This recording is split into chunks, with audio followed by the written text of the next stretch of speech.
Hey, Rabbi. How you doing? Good evening. This is Neuropa.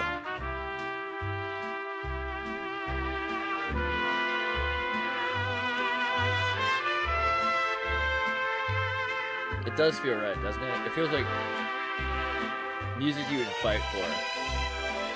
Fight to. Fight for. Music you would die for. Yeah. In the steel mill, of course, only. No.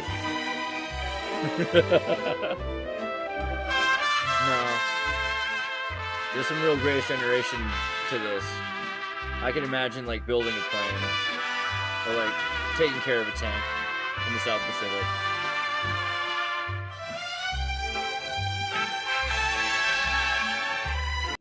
Or even just flying the plane. All right, well, welcome to Neuropa. This is a pretty great day. It was already a great day, but it'll be even better now that it's Fluorescent Metrokosmos. Yeah? What do you think? Indeed. Indeed. Well, I just pulled together, two words from the titles we have for today to make a name That for is the actually the episode. formula. I know he might have like clued you into the secret, but that's partially how this works. So here's a couple articles on health we're going to talk about. There's a lot of things going on in the world that we're going to look at there. His story, right, as opposed to her story, because we have to understand the bias of his story. We're going to go through a few of those articles. And then the Earth shape is always a section that seems fun to talk about that we bring up in the later part of the show. Better PR, we're going to talk about them and them and Obama, which was pretty great. I mean, come on, who didn't love seeing the Pepsi commercialism of the president reciting an 8 Mile theme song? East Turia will be cool, and then energy. We're going to get into 0 point energy because the singularity is near, and we're going to have to get ready for that, right? Isn't that kind of the. It's almost now. Indeed. Yeah. So, Dr. Hamer to the chief rabbi, Schneerson. Yeah, so I'd be curious if you actually know who Rabbi Schneerson is. I mean, I'm pretty sure you have a lot more information about him on file than I do. Had you heard about him before? Yeah, some people say he's the real Christ. Some people say he's like the antipasta to the Christ. He's a Lubavitch Reb who was when we talk about the New York Jews that don't believe in Christianity, but also have had their own rabbinical schisms, right? You've got like Sabbateanism and everything. Some people would say this is either an alternative or even a progenitor to further American Jewish religious movements, and also the idea of Chabad bringing back maybe God to earth as soon as possible. Not necessarily through the worst acts either. So a lot of people will say that like the Sabbateans are trying to upset the order to get God so upset that God returns. But that's not Right. really what Schneerson was about. Schneerson was far more about mitzvahs, doing the mitzvahs and getting to a point where everyone could live following this, if everyone could live in their lifestyle properly without anyone stopping them and they were helping each other out. Like there's actually a lot of interesting things that Schneerson said, but they were also working towards bringing eschatology. They were eschatologists, right? He was an eschatologist. So the idea that bringing the end of the world would be, it's like not really that sounds worse than it is though, right? Like the end of the world in a term of making bringing God back is kind The of the end real. of which world is always the question, yeah. And bringing God back, of course, we had that. I'm sure you had that talk also with David about the 33rd degree and where is God exactly now? Is he inside the world? Is he outside the world? Can he be invited back into this world? It's kind of Yeah, there's another idea there too that there's like 613 places in the world that God is forbidden, right? That the devil has to be cast out of, and that they're going to those places. There's a lot to um the sounds Chabad. like a role-playing game.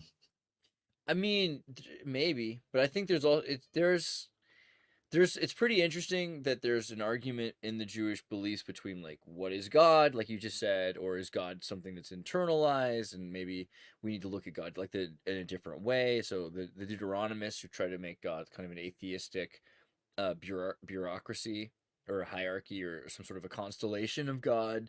that's also, I think, a reasonable way to look at things. But then you have people that will say, hey, this is a religion. Like the Schneersons are essentially closer to the Chaldean original belief, right? Like there's a we don't talk about God's wife, but God has a wife, right? Like Oh yeah, there's I a heard bit that more story. Yeah. there's a bit more of an anthropic personification there, which I don't know. I'd like to hear someone who is more interested in Chabadism, like Lubavitch Chabadism today, say if they believe that. But I think that's kind of the point, is that it's a bit more real, right? And not so um spirit, like humanist to a point of spiritualism where you say everything's a metaphor. Like they actually take it more seriously, and I respect that. Right. Well Right? put. If you're So just stepping in, we're talking about Chabad and the Ninja Turtles, right? That was the other thing. Everybody remembers, if the only thing you know about Chabad is that the Lubavitch were making tunnels in New York City recently, right? That was a big newspaper article. Everyone's like, "Oh my God, they've got tunnel." But you have any idea how hard it is to get a permit in New York City? Like, it doesn't really impress me that they were trying to get around permits. You know, good for them. Sounds libertarian. oh yeah. So why I brought this up, if you want to bring up the article, Fair, fair. this is something quite interesting, and I mean, the topic cannot be too banned anymore because by now you can actually enter on YouTube Germanic or Germanic New Medicine, and you Mm-hmm. will actually find quite a few very decent summaries also by English doctors who Dude, are the Ober explaining the Rabbi. That is such a wild thing to read. Ober Rabbi. I mean, it's right, but it's just yes, the yes. Obergruben Rabbi. Okay. So you will an Sorry. American said that you will uh, so you will find great summaries, which I can really recommend. The original German documentary I saw is called Die fünf biologischen Naturgesetze, or in English, The Five Biological Laws. That's another term you can search for. Even on YouTube, you will find very decent summaries of basically a system or a perspective on human health. Whereas the basic idea is that what we would call illness is seen as a self regulation and detoxification mechanism of the body. And also, one thing that Dr. Hammer pioneered was the idea of taking scans of the brain without a certain contrast solution, which is usually used. And then you can see the brain in a particular way, and you can see basically which areas of the brain are, you could say, inflamed in a sense or slightly enlarged. And this then actually, big surprise, holographically corresponds to the organs in the body. And if you are able to properly read this, you can kind of read off all kinds of potential issues or current stressors acting on different parts of the body holographically by looking at these brain scans. And why this is so important is that it includes the idea of, let's say, psychosomatics in a different sense. So different type of conflicts, they are, for example, called I'm just paraphrasing now, but home conflict, so conflict regarding your own, let's say, secure space, border conflict, and all types of other things, which can then actually explain different types of issues. One example being, which is brought up in the literature at least, with the Indians that then, or Native Americans, and there was some particular instance where they all got some kind of sickness. It was like a mass outbreak. And the German New Medicine explanation for this would be that those individuals, it was a Native American tribe, they basically got all their land taken away. And this would naturally cause extreme emotional, psychological turmoil. And that this may actually have been the real reason why then there was a specific outbreak of a certain disease that again would match. I think in this case, it's this type of border conflict or something like that. Um, and here the main point being that in the article that you're putting up here, that Dr. Hamer, I think even he may have been in talk shows in the 90s in Germany. I'm not exactly sure. The only thing I had heard back then before researching myself was, oh, this is some kind of an evil guy, because supposedly some individuals that were not treated by the regular medical system anymore, he treated them or he assisted them as a doctor. And from the little bit I could research is that, yes, there are, I don't know, 1, 2, 3, 4, 5 cases potentially where individuals then died. However, again, consider that the regular school system, the regular medical system already had discharged them in a sense, in terms of there's nothing we can do anymore. But at the same time, there seem to be very many cases where this actually worked very effectively. And this particular letter was written by Dr. Hammer late in his life. I think it's dated like 2000s or something, the one we had just had up. And basically what he's telling the rabbi there, the Schneerson rabbi, whom apparently he had met, is he's basically telling him, well, I mean, I'm paraphrasing now, and anyone please, read the full document and so on. But basically, from what I understand, ever since Dr. Hammer came up with these ideas, it was basically accepted by, how should I say, Jewish authorities or certain Israeli authorities.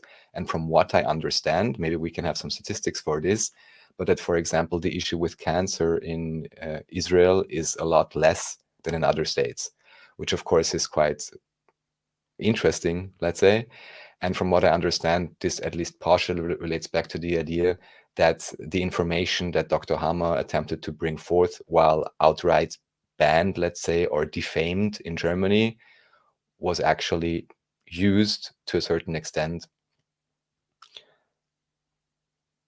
in Jewish smokers. Lower lung cancer rates. Well, that's good to know, right? Good for you, right? And then preventable So cancer. maybe put back the article or the letter again, because then we can briefly look through it, and I can. Yeah, here we go. Oh, but this is already in English even. It is in English. No, this is in German, isn't it? The version I have is English. No, if you just click, it's in English. Oh There is yeah, we one have in German. we have the translated Right, version. Right, right. right. We So do have just it. so I'm not saying anything wrong, maybe scroll down a little bit, or I have it here in front of me as well.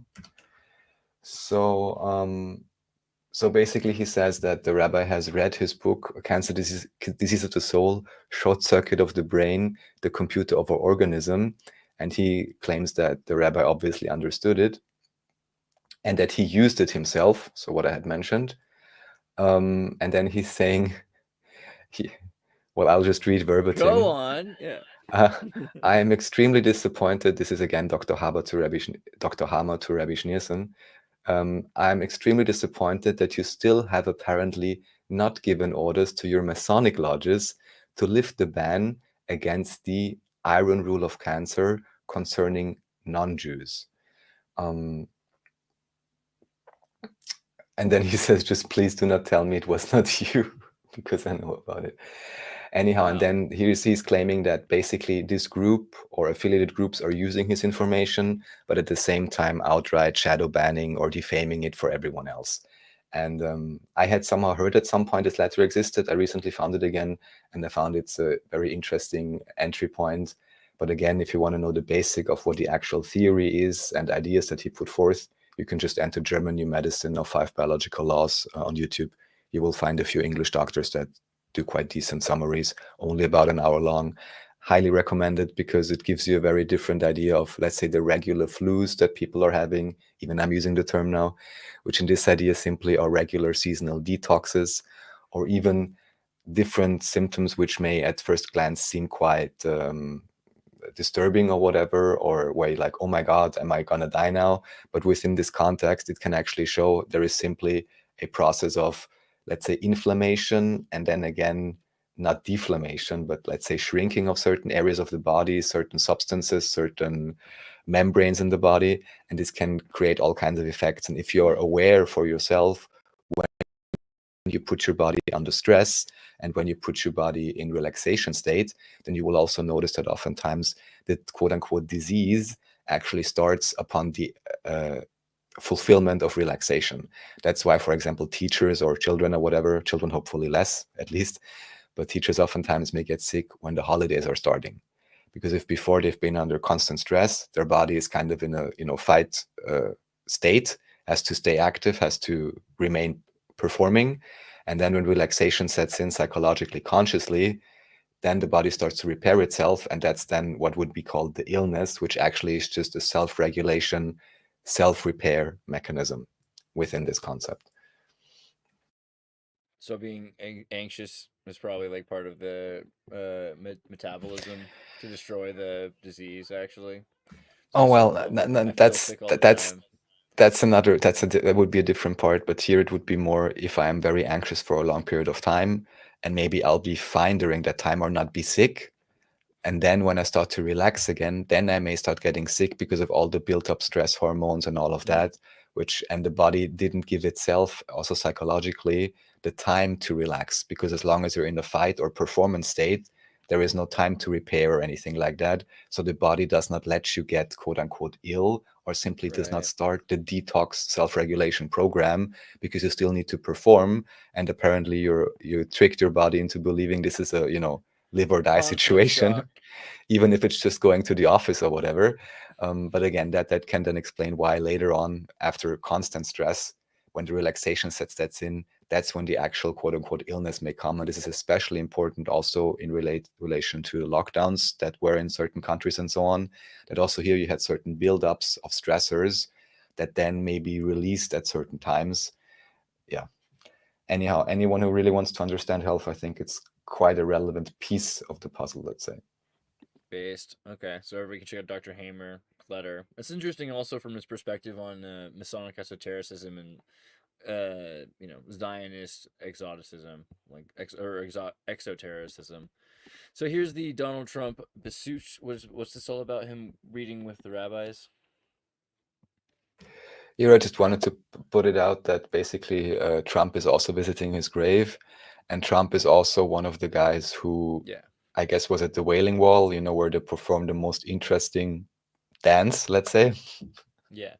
I mean, he's in New York, and so of course he's gonna have Jewish friends, but more specifically, in New York, you're closer to the Chabadists, so yeah, he's gonna have Chabadist friends, which is pretty cool because they're often at odds with Zionists. A lot of the time, they're all about America, freedom to Really? practice their own religion. Yeah, a lot of Jews are not Zionists. I don't know if people are confused about this, but yeah, a lot of American Jews are actually Well, anti-Israel and have always I'm sure been. many are confused about it, but the real issue, of course, is like, I guess, with any religion, if you don't really know this, let's say, sects in detail and ideally know people from within it, it's very difficult, of course, to understand what their political views actually are.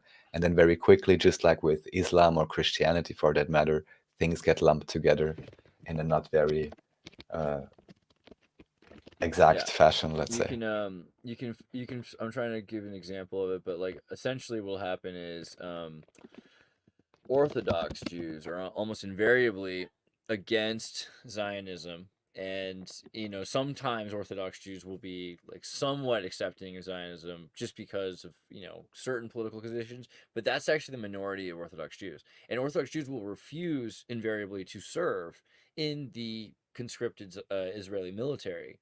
So it's interesting that Zionism is almost always separate and apart from Orthodox Judaism or any of the weird radical kinds of Jewish religion like Chabadism, because in general the Zionists are atheist Jews, right? They're atheist Jews or they're part of Baha'i. Right, yeah, right. Yeah, they're Oh, and Baha'i religion. Baha'i.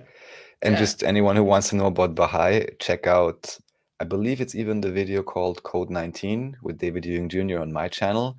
And he's Oh, just to going talk into about Baha'i. Baha'i and his Baha'u'llah and so on. And Interesting. basically, it very much looks like this is a recently set up uh, New World Order Very sect, interesting basically, religion. to I further was dilute down the, common I got interested in it through heritage. William Randolph Hearst, because William Randolph Hearst and Hearst Castle, right? His mother raised him essentially Baha'i, and in some ways, I think of William Randolph Hearst as the secret Krishnamurti of the Baha'i Theosophic school, right? Because he got to go to Persia, got to go to Canaan and Israel before it was Israel, right? And so most of the most interesting parts of history that were during depressions were stolen in wartime. He was able to purchase up with money from his father's silver mining trips and also his own paper milling and controlling the fortunes of the United States propaganda machines, right? So Phoebe Hearst, fascinating connection to the Baha'i, and also that we've said this before. The Theosophics have the Great Initiation League, but the Baha'i are like the Jedi who get to interact with different religions. So if you have two African tribes, where you have the Croatians and the Serbians, then there's a genocide. They're gonna bring in the Baha'i, right? Like you have Catholics and Orthodox. or you have different kinds of religions, they make the Baha'i the mediators, which is just so weird. It's uncanny. I don't know. So yeah, this is her I mean, actual.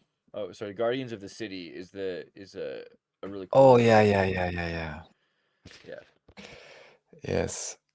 I mean, even yeah, oh yeah, these are interesting, but even I mean, I always have to think back, even when I'm thinking of what's his what's his face Oh now, the Prime Minister Netanyahu, yeah. and then always you think back already 20, 30 years ago, he was basically, I think, I don't want to say this, mix up things now, but basically you already see him running around 30 years ago with, crazy positions or whatever, and eventually succeeding and dominating the political landscape, dare I say, for many, many years. And the very same story you have with Viktor Orban of Hungary, who synchronistically enough already in 1989 was one of the 5 students or whatever chosen to give a huge speech during the more or less fall of communism, let's say. And, big Look at this. surprise, This is 15 years later, yeah. he's ruling for 20 years. Here's Netanyahu in high school in West Philadelphia, like Will Smith in Fresh Prince of Bel-Air. And they start the article off by saying he was not into sock hops or the summer of love. He cut his hair short and got angry if the soccer team didn't perform up to its abilities.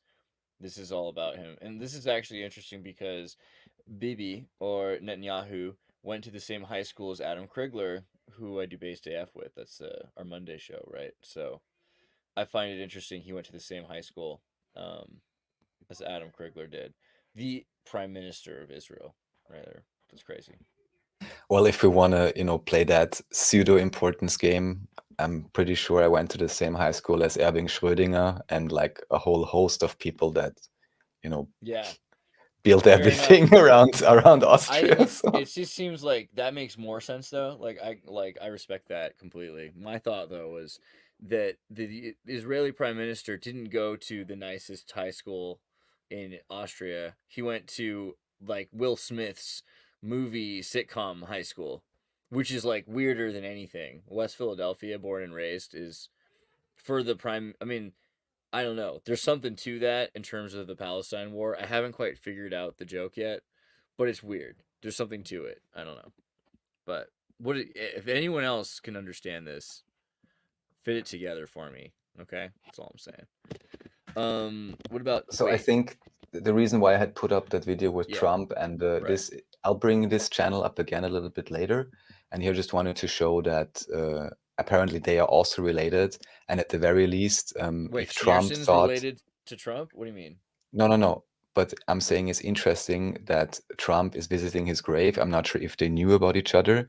We will later Oh, get into other individuals he they knew. probably did. Um, and then just interesting that Dr. Hammer, who, if I understand correctly, would have a very vital piece of health information to share with everyone, also was in contact with this rabbi, and the rabbi understood what he was saying.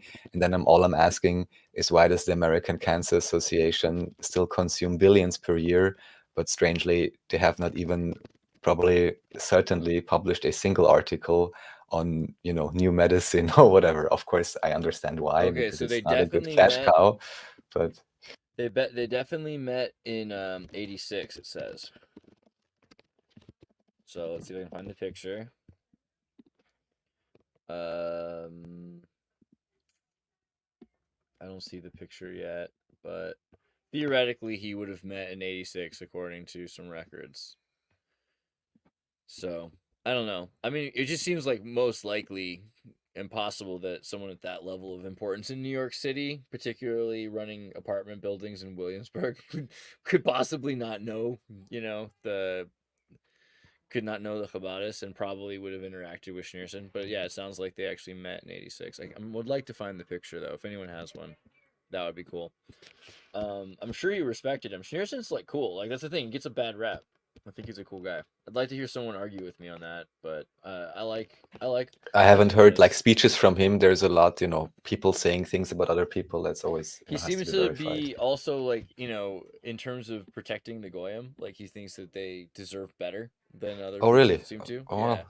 yeah. Like isn't that kind of argument of that letter you were looking at too, the Hamer letter saying like this is information that should be like public, like it Well, could yes, but save but the but the people thing from getting is, killed. Yeah. right? I mean, this is what Hammer implores Schneerson to do, and also claims Schneerson has failed to do, to actually properly disclose and allow the so-called goyim to access this information properly. So, yeah. Yeah. All right. Well, let's check out this Pepsi nanoparticle thing. What's going on with Yeah, that? you sent this to me. I'm not sure how you came about it, but that's where the fluorescent part of the title for today came from. Um, I mean, yeah, anyway, it's just good to know. I don't even know if we need to discuss lots of it, except maybe what fun experiments one could do once these type of beverages definitely get relegated to be for experimental lab purposes only, and maybe cleaning your Yeah. bike Right. or something. But Yeah.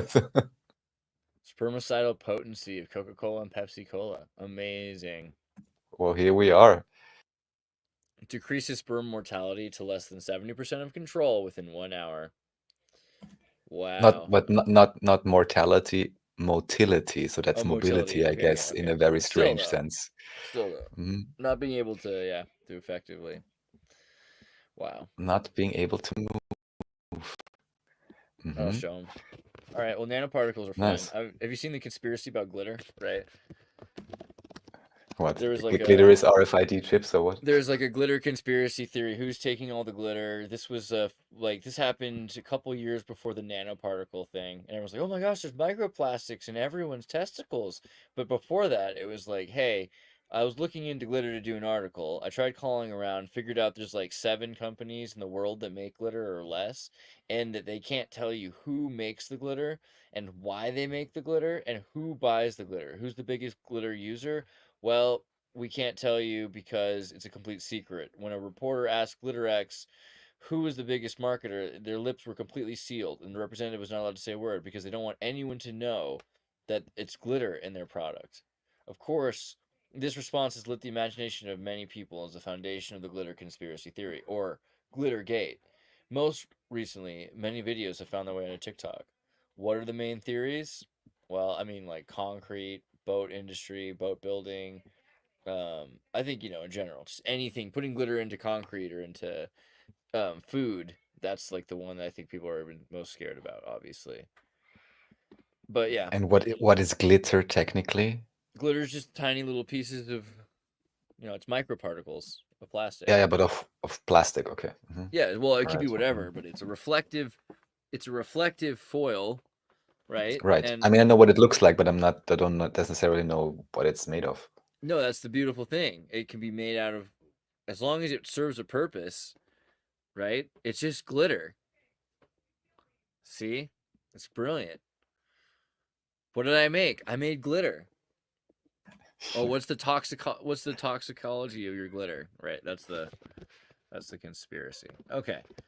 Glad we're through that. Thought transmission unit sends modulated electromagnetic wave beams to human receiver to influence thoughts and actions without electronic receiver. What a crazy patent, right? Like, where did you find this cockamamie thing? Well, I found it in my inbox after you sent it to Would you stop that? Would you me. stop that? All right, but the point is it's German, so you can't blame me for everything. I just thought it was interesting. Oh, yeah, really? I mean, of course, the interesting aspect here is someone even just devising something like that that would not need any electronics. So it's cool. I didn't look at it yet, but I thought even just having Yeah. the idea to do that and be able to receive a patent for it, I mean, it's interesting Oh, it's a decent, enough. especially in Germany, right? You guys are not into hokey stuff, so the fact that they were able to explain this detailed document. Unfortunately, it sounds like they were kind of held up against bigger companies that had already done this, and I think they lost the patent by Hmm. Yeah, 2020. Was it like, isn't it and it shows it in the list, status withdrawn in withdrawn. Yeah. 2004 or something like that? Yeah, I think 2004 or 2005, so maybe even later. It doesn't actually say what year it was withdrawn. But I mean, this seems to be kind of the way of things, right? Is that if you're a company that has done some really good work, at a certain point, you're going to get to a point where they explain to you, we already have this stuff, like shut up. Yes, or as I mentioned, the example with that power company, just give us your tech. We want to combine it with this other company we have from India or Yeah, whatever, I mean, basically, like if you want to be, they might bring you in. If there's a use, they might fold you in, but they might not fold you in. That's the thing. You might be useful enough that you're folded in. I think that that's often easier than getting rid of you at this point Oh, sure. because we're so Oh, close sure. to the singularity. Of course. But yeah, this Especially is because of that. yeah, I think, but it would be interesting maybe at some point. We should do a deep dive into Martin, right? 'Cause I think we're talking about like, we talk about Lockheed and rockets enough, but Martin's a really interesting side of this because in the 40s and 50s, the American zero G anti gravity tech was getting really good. And they were saying things like, we're going to be able to go to the moon and back 6 times a day. And that's going to be probably by 1958. They were saying this in 1951. And by 1953, 56, they shut up. They shut up. You never hear anything about Martin's zero G anti gravity stuff ever again. They basically, and so some people could pretend that that means that they just weren't very effective, but I mean, really, Occam's razor, when you start to look at all of the anomalous events around the world, is that they were just told to keep quiet about this technology that was ahead of the curve, and so we have basically 1956 is when all of this stuff goes deep pocket, deep state, whatever you call it, parastate, where all of a sudden it's corporate secrets that are, and even this is an interesting time. I think we brought this up last time because of the anti-monopoly case of Bell, right? Because when no, not that one, but Bell Labs. Not that one. But Bell Labs originally annoying. Bell Labs invented everything cool, or well, I mean, invented is a strong word. Founded everything cool, because at a certain point, the Germans, when we got over there and took your stuff, we're Isn't like, it whoa, curious you guys why have they, LEDs. because of all the conspiracies or questions surrounding church bells or whatever, electroacoustics and so all of that, they just had to call that lab Bell Laboratories. Isn't that Yeah, I interesting? mean, there's just obviously the Glocken is a big one, and the Kecksburg Bell is the other really interesting one, right? The Kecksburg Bell in Pennsylvania, and Keck like Pepe or something like the 4chan frog is Keck, has these weird Mormon beehive freaking runes on the side of it. I mean, geez, and then you can tie that into Skinwalker Ranch because we're talking about the singularity. Obviously, I don't know. Our X Church thing is working. Like clearly, the Mormon space time traveler thing I'm all about has already done something because we're looking at, and like for whatever reason, anomalously, Utah is a major portal zone for the Skinwalker Ranch, thing. Mhm. So all of this with the Bell Tech, but the idea of the Bell Labs created everything cool. It's just really they were taking technology we already had from Germany, like the LED, the super transistors that were a tenth of the size that the Americans had, and eventually the MOSFET semiconductor, right, 1947, right after the war, we start producing this all through Bell Labs. So it's not IBM. It's Bell. Bell is the communication company, and they're cut up. They're cut up into hundreds of little companies, and by cutting them up into little companies, it makes it so hard to find the paper trail of the military industrial complex to figure out what technology exists. But think about how Welcome advanced to it was in 19 compartmentalization. yeah, like 1950s America is hundreds of years ahead of where we're at now on that level. Right? Like if you just but you shatter the levels of communication so that nobody knows that, and you're able to keep this technology in so what do you have?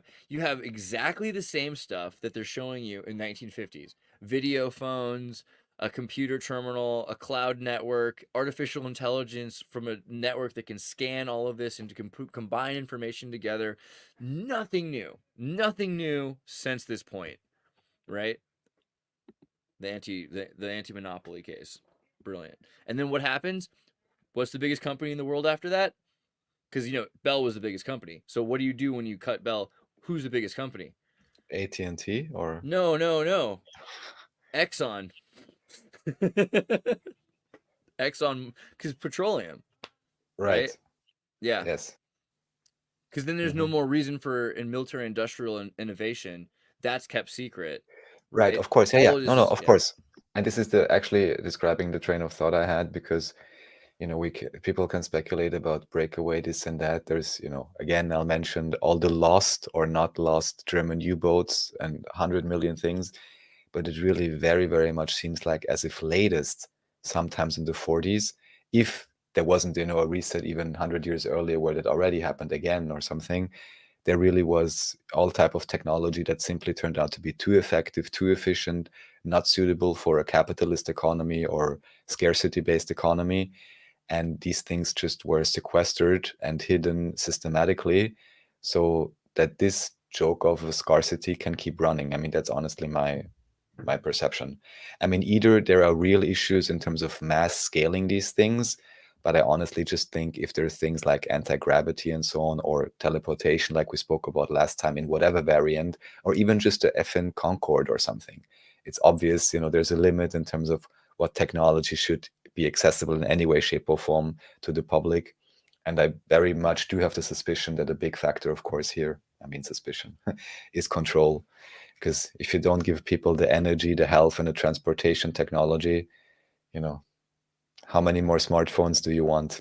And even here, then, my real question would be, or even your estimate, what do you think are the real processing capacities if there is even, let's say, a breakaway, quote unquote, for lack of a better term, microchip technology, let's say, or more advanced transistors or something, which were just wholesale shielded from the public.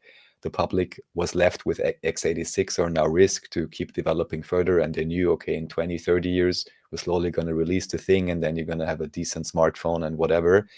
But something that potentially is a much, much more effective or a different type of a technology simply is completely hidden from the public. That's I think how you it looks got, like to me. so it depends on how big you are into like multiverse. Like, so if you believe in the capacity of a range of universes existing simultaneously, then you probably already have this happen, and we're just the universe trying to force it not to happen as long as possible. And there's a range of time, so it could have happened in ancient, like a singularity could have been achieved in ancient Babylon, right? Like it could be that there's already one universe where somebody figured it out. Okay, it might have been that a bunch of universes start figuring it out around the 19th, 20th century. Maybe you get to the point where, like World War II, a bunch of German universes figure out the singularity. And maybe that doesn't end up true for our universe and a bunch of other universes, but there's a certain point where the singularity is inevitable, right? At a certain point, like in the 21st century, probably within the next 50 years, so many universes will hit to a point like a hundredth monkey where they all start to figure out zero G, start to figure out how to control and manipulate space matter, where they can create the next moment synthetically, not based on the repercussions of the expected consequences of reality. And that would be the singularity on a multiversal level, where it's just inevitable and it's just spiraling around this point in time that isn't time. It's where non causal moments become possible, right? Where time essentially ends, like linear time ends, and it becomes just a moment inside of this new arrangement of space time that we create. And that could be like something that's already happened. Like it could have been that atomic explosions in the 1940s in some realities have done that, but in a lot of ways we're living in the universe that's been perpetually kept from this happening, which you can see, like this universe seems like a spiral out of control from the 1940s. Right? This is we're missing the atom punk futurism that we saw going. And there's a crazy, I don't mean to sound like Marty McFly and Doc, but like there's a deviation, Marty. There's a deviation in the timeline here. I don't know, that's what it looks like. I mean, it's certainly a deviation. Currently, I have to say I'm not exactly sure in terms of the whole, multiple Right. concurrent realities. Well, definitely what Yeah. should be I don't said like it is either because it if, sounds like no free will. I agree. well, we can debate about all of those as well, but if that would be a thing, then it would be, I guess, mathematically almost impossible that there would not already be a instanced universe or whatever that has achieved a singularity and whatever tunneled back to all realities or whatever would happen exactly. You know what I'm Exactly. saying? That's So exactly because what seems so probable. there's kind of a catch-22 here in a sense, seems to me a little bit. No, no, Um, I think you kind of call out the inevitable obviousness, right? So whomever we're about to become in the future that's about to end space-time are probably ourselves No, as that's the our own thing. gods. We're probably our own progenitors that go Well, back in maybe. time and start everything. Well, from a certain point of view, that could be a conceptualization, even though it may not be exactly, let's say, explicitly correct in those explicit terms, just because there's too many variables. Yeah, so it could be progenitors. All I'm thinking is, yeah, I don't know. I'm not sure. All right, fair enough. Moving back in time, moving forward in time. Basically, no, what I wanted to say actually is, if you're saying there is this state to be accessed or whatever by humans, it's also here impossible to conceive that the non-locality or non-linear time space is not something that must always be concurrent with whatever linear thing we are experiencing here, right?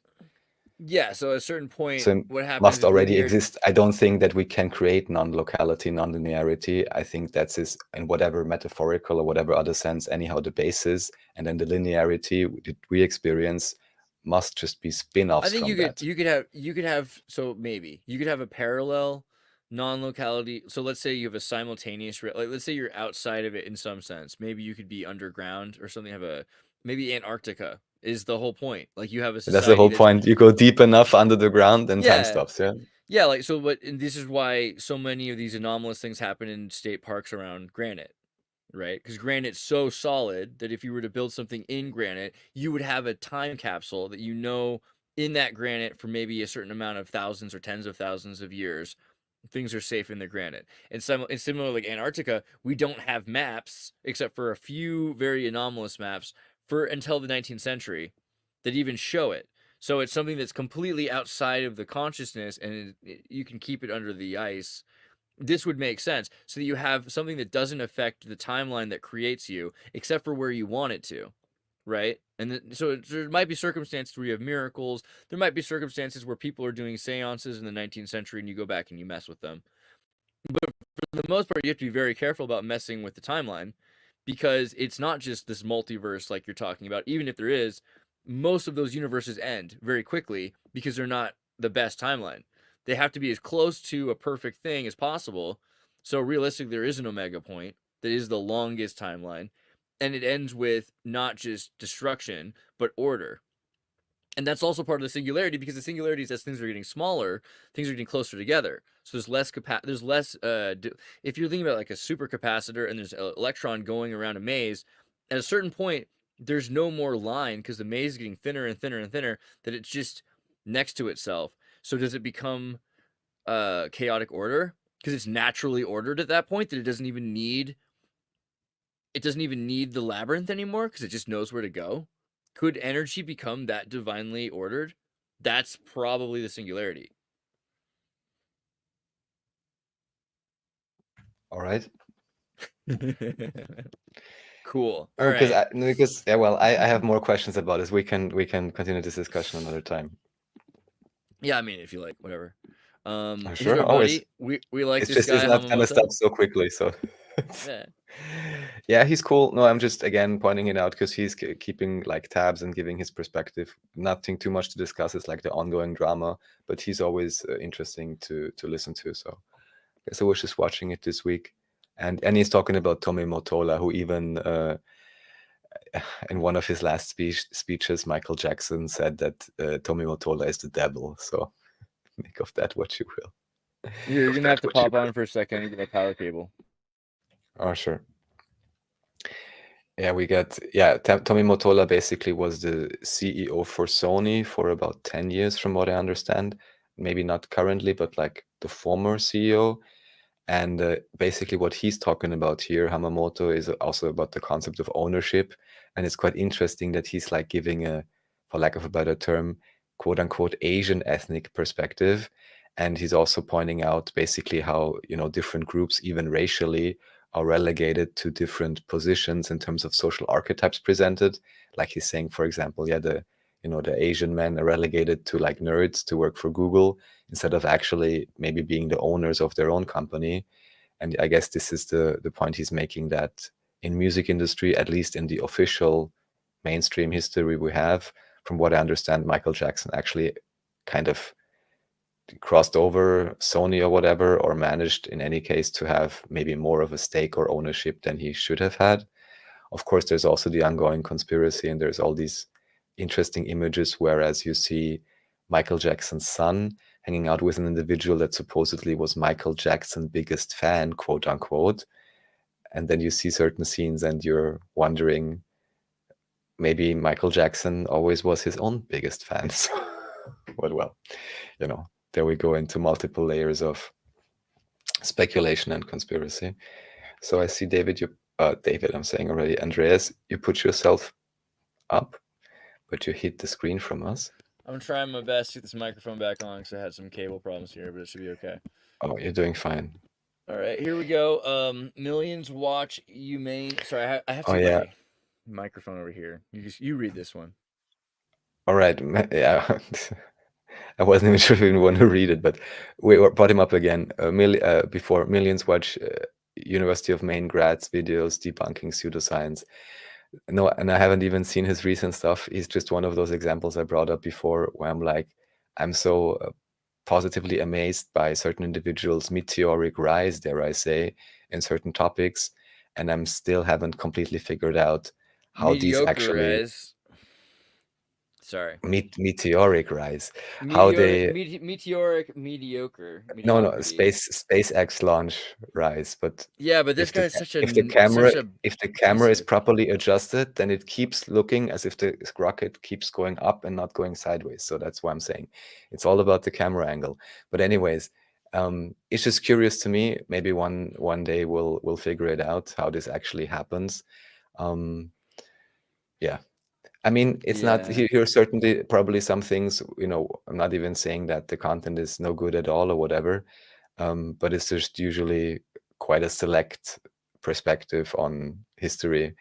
And yeah, again, I'm just always surprised how these things come to be, and I would love to know the backgrounds. Yeah, it's a bummer, dude. One day, maybe. What about One Glenn day. Keely? And then, Glenn Keely's all right. Oh yeah, well, you skipped him over. You know him? No, but he just looks like look at his eyes. You can just tell. Yeah, so this guy, actually, you switched over one video, which was from Douglas Dietrich. We can listen to for 1 minute, but in a really cool. second. I was just thinking about Douglas the other day. I think what we were just talking about with Antarctica and the Nordic Hyperboreans and everything, that's basically his whole bread and butter. That's like his whole thing. Yeah. Right. Someone who wants to know more about this, listening to him. But here we have. If you think about it, like if humans continue to genetically modify themselves, transhumanists will probably look like anime characters, right? Like bigger, younger, brighter just eyes. Watch the Congress. Just watch the Congress.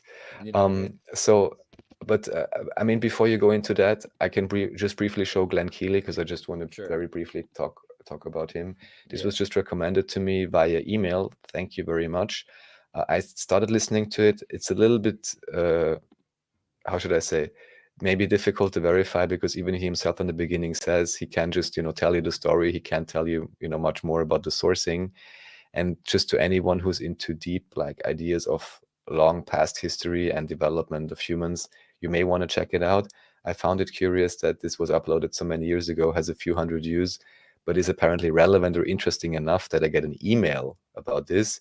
For me, it's just always difficult then listening to any type of historical explanations. I noticed, unfortunately, they may not even have heard of any type of, mathematical falsification of history, new chronology, or anything like that. Then, unfortunately, immediately, only in my individual heuristics, the likelihood of the veracity reduces by about 90%. So, but still, anyhow, is into like deep dives, and obviously this guy had time to think about what he's saying and come up with his theories. You can listen to this. From what I understand, there's even like several parts of this, so you can listen to this guy for like quite a few hours, but probably just for a very peculiar individualistic perspective, probably something interesting to check out for those that want to do these deep dives. Whereas for me, at least currently, it is unknown how much of the information can be verified. All right, and then actually at the same vein, talking new chronology, surprise, you can pull up the Dietrich thing, and it's at 4 hours 15. Maybe put on the CC. If we don't have audio, we don't necessarily need it. Should be enough to to just read off of it. Let's see if we can get 4:15. there. I think I could probably. I'm gonna risk it, just that way. Like we'll get his attention. I'll be like, yeah. And by the way, Doug, we love you. Here you go. That Osiris is even a god. Oh yeah. Oh yeah. You It's can. one of the Yeah. Egyptian god puns. Thank you. Oh, pause. Yes, Pause. there you go. Okay. Basically, right here they are talking. I think Douglas already brought up Anatoly Fomenko, and if I chose the time code right, within the next minute we should basically hear Douglas Dietrich's opinion about Anatoly Fomenko and new chronology. Okay. Right here. I appreciate that profoundly. There you go. And it tells us all we need to know about how your media is controlled, and it's not to your benefit. And then we get these Russian guys coming in and making it worse. So Fomenko calls this compressed version of what he calls the fibrid. He calls it fibrid. He spells it fibred, F-I-B-R-E-D, the Fiber Structure Chronicle. So, or the Fibered Chronicle. The three chronicles, B, C, and D, were embedded into A by considering each one as a rigid block and shifting them forward by approximately 333, 1053, and 1778 years, respectively. Now, he's a mathematician, so it'd be 333 years, 1053 years, and 1778 years of respective distortions in history that he puts into mathematical equations to make it all look academic, but it's really all just shit. So, how did Dr. Fomenko even decide how far to shift his dates? Well, the answer goes to the heart of why his theory makes so little fucking sense. Ooh. He Spicy. says he decided to apply his knowledge of advanced mathematics to the study of history. He began by studying the astronomical phenomena recorded in Ptolemy's Almagest, a text from the 2nd century that cataloged the positions of 1028 stars and introduced the concept of the epicycle to explain the retrograde motion of the planets. Fomenko is of the opinion that the Almagest actually records astronomical phenomenon from the 7th through to the 13th century. He detailed his reasoning in geometrical and statistical methods of analysis of star configurations. That's how I translate that from the Russian. The title of his work was Statistical Methods of Analysis of Star Configurations. So he used this, how would I call it, this hoax, to basically, date Ptolemy's Almagest. Now, without my getting into the complex mathematics, because of course it's all shit anyway, there's nothing to really get into, the Fomenko method of analyzing the stars does not quite prove his point. Oh, here we are. So tell us about the Japanese Romaji Oshirisu no Okay, I think that's it. Sekuryu. All right. So, but anyhow, so even Basically. just imagine he has like these 12-hour streams 2-3 times a And he week. sounds like And of Bob course then- Dobbs more than I do. He's like full-on sub-genius right now. And now, for And the next then- limited time offer, we're going to tell you the conspiracy about... I like you, Doug. I like you. No, I think is amazing. But anyways, imagine Yeah. he's doing this like extremely long streams, and I'm perfectly honest, I'm not, of course, listening to all of them. And even here, I was just like, oh, he's streaming. I'm gonna, just skip in Pop or in, check whatever. it out, yeah.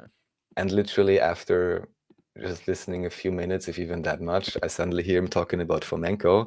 And I was like, yay, at least he's giving his opinion. I think I even saw this live, actually, because I was commenting in chat and saying like, oh, don't you, I don't know, want to take a closer look, this and that. So from what I understand, he's like referring it back to the Almagest. Here I just know David also spoke about the Almagest and like analyzing it and showing like certain issues there are with it from what I understand. I'm not exactly sure if I completely understand Douglas's criticism, and also I'm not exactly sure if there's not some sort of, let's say, anti-Russian bias or something, for lack of a better term, where Fomenko just gets lumped in, even though both Fomenko and Nosovsky at least publicly state that, again, they did not receive any peculiar support from the government.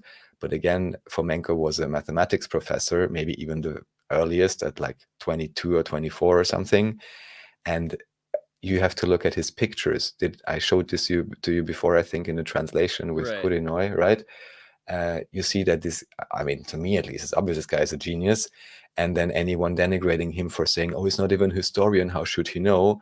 Also, this is explained by both Gleb and Anatoly Fomenko, Yeah. that there is a good reason, because I those think he's making individuals the simply are excuse, pretty though. fenced in.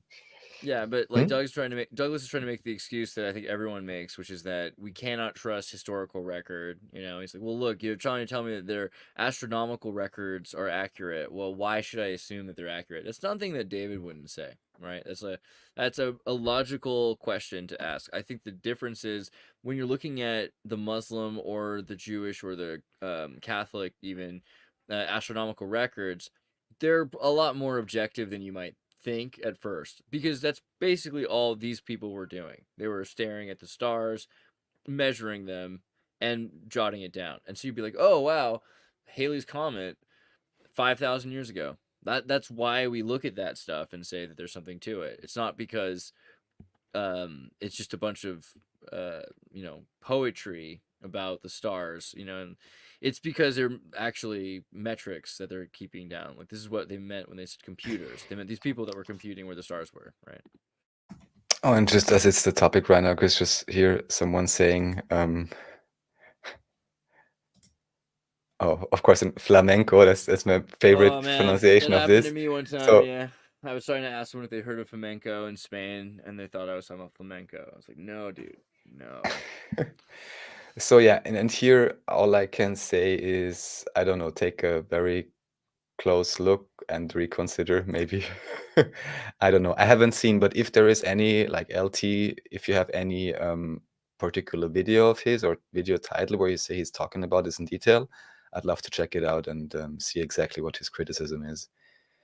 Have you seen any, like, let's say, foundational criticism in terms of truly attacking the mathematical analysis that Fomenko has done, just in terms of showing, because even here, if we have records, even if they are whatever, forged or not, I can show mathematical patterns. That's purely a mathematical thing. And I can show that there is 90% similarity between the German kings and the French kings. So that would remain regardless of any sky observations, from what I understand.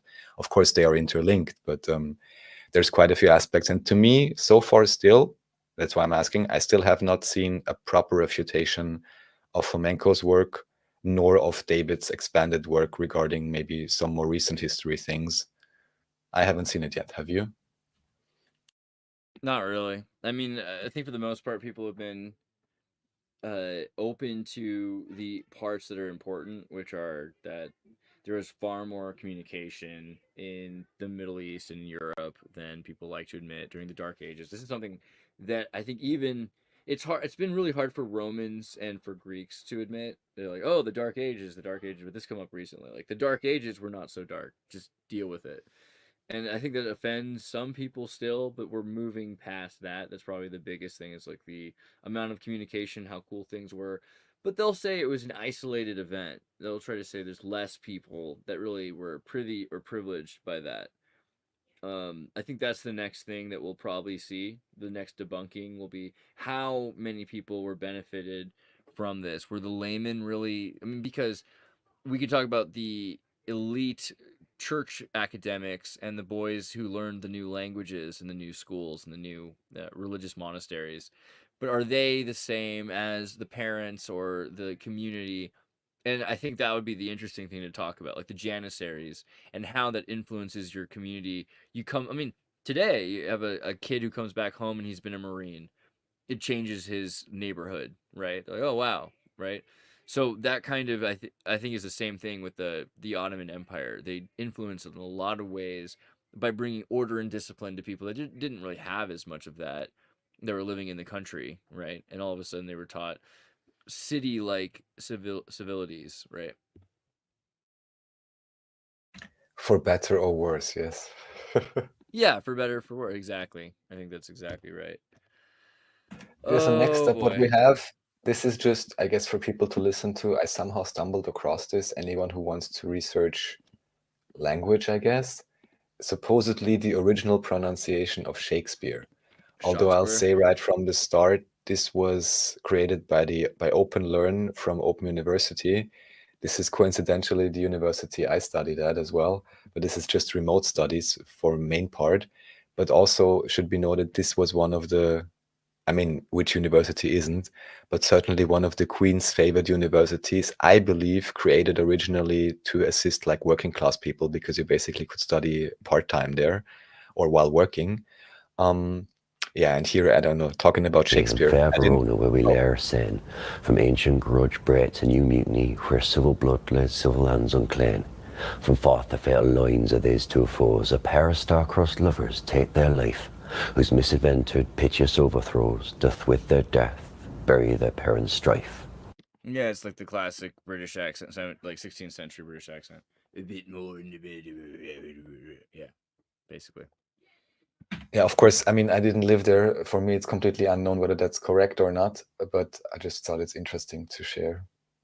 Yeah, who knows, right? I wonder about that too, like the Abraham Lincoln voice.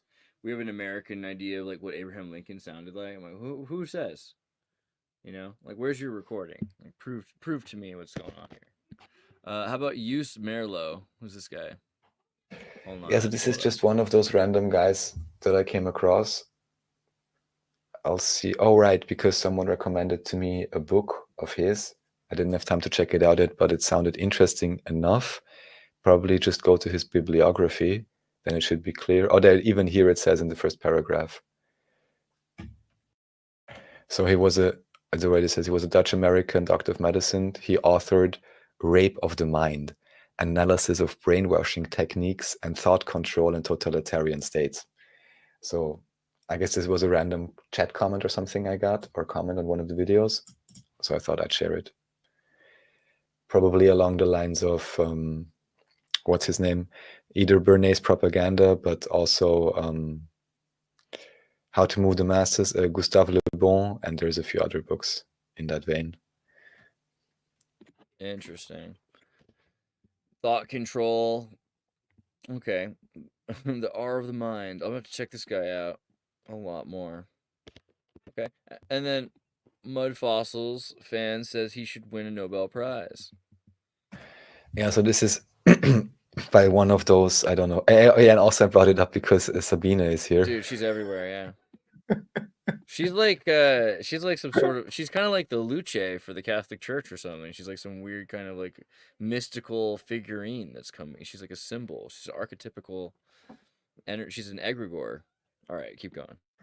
Apparently, so this channel is one of those channels that always, I don't know, yeah, likes to make fun of Earth-shaped talks, or I'm not sure what exactly. But and here also, this is a strange crossover. Actually, I'm only noticing now because again, this channel is known for, like, let's say, maybe not very differentiated Earth-shaped discussion bashing positions. But here he actually makes a video about Mud Fossil University. All I can do here is refer everyone back once again to the work of Stellium 7. He also speaks about Mud Fossil University, I believe, and actually points out that there is certain discrepancies or issues he has with his work. So I'm not even saying that this guy's criticism here may be completely unfounded, but it's just interesting that certain channels latch on to both, in this particular case, attacking the Earth-shaped discussions and denigrating them, and at the same time here attacking these history or archaeology discussions.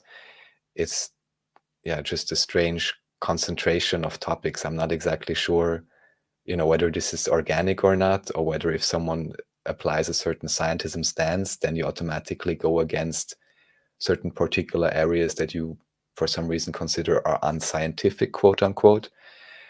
But yeah, I just found it curious that this guy brings up Mud Fossil University. But again, everyone check out Stellium 7 if you want to have a real refined view, let's say, of what Mud Fossil University has been doing.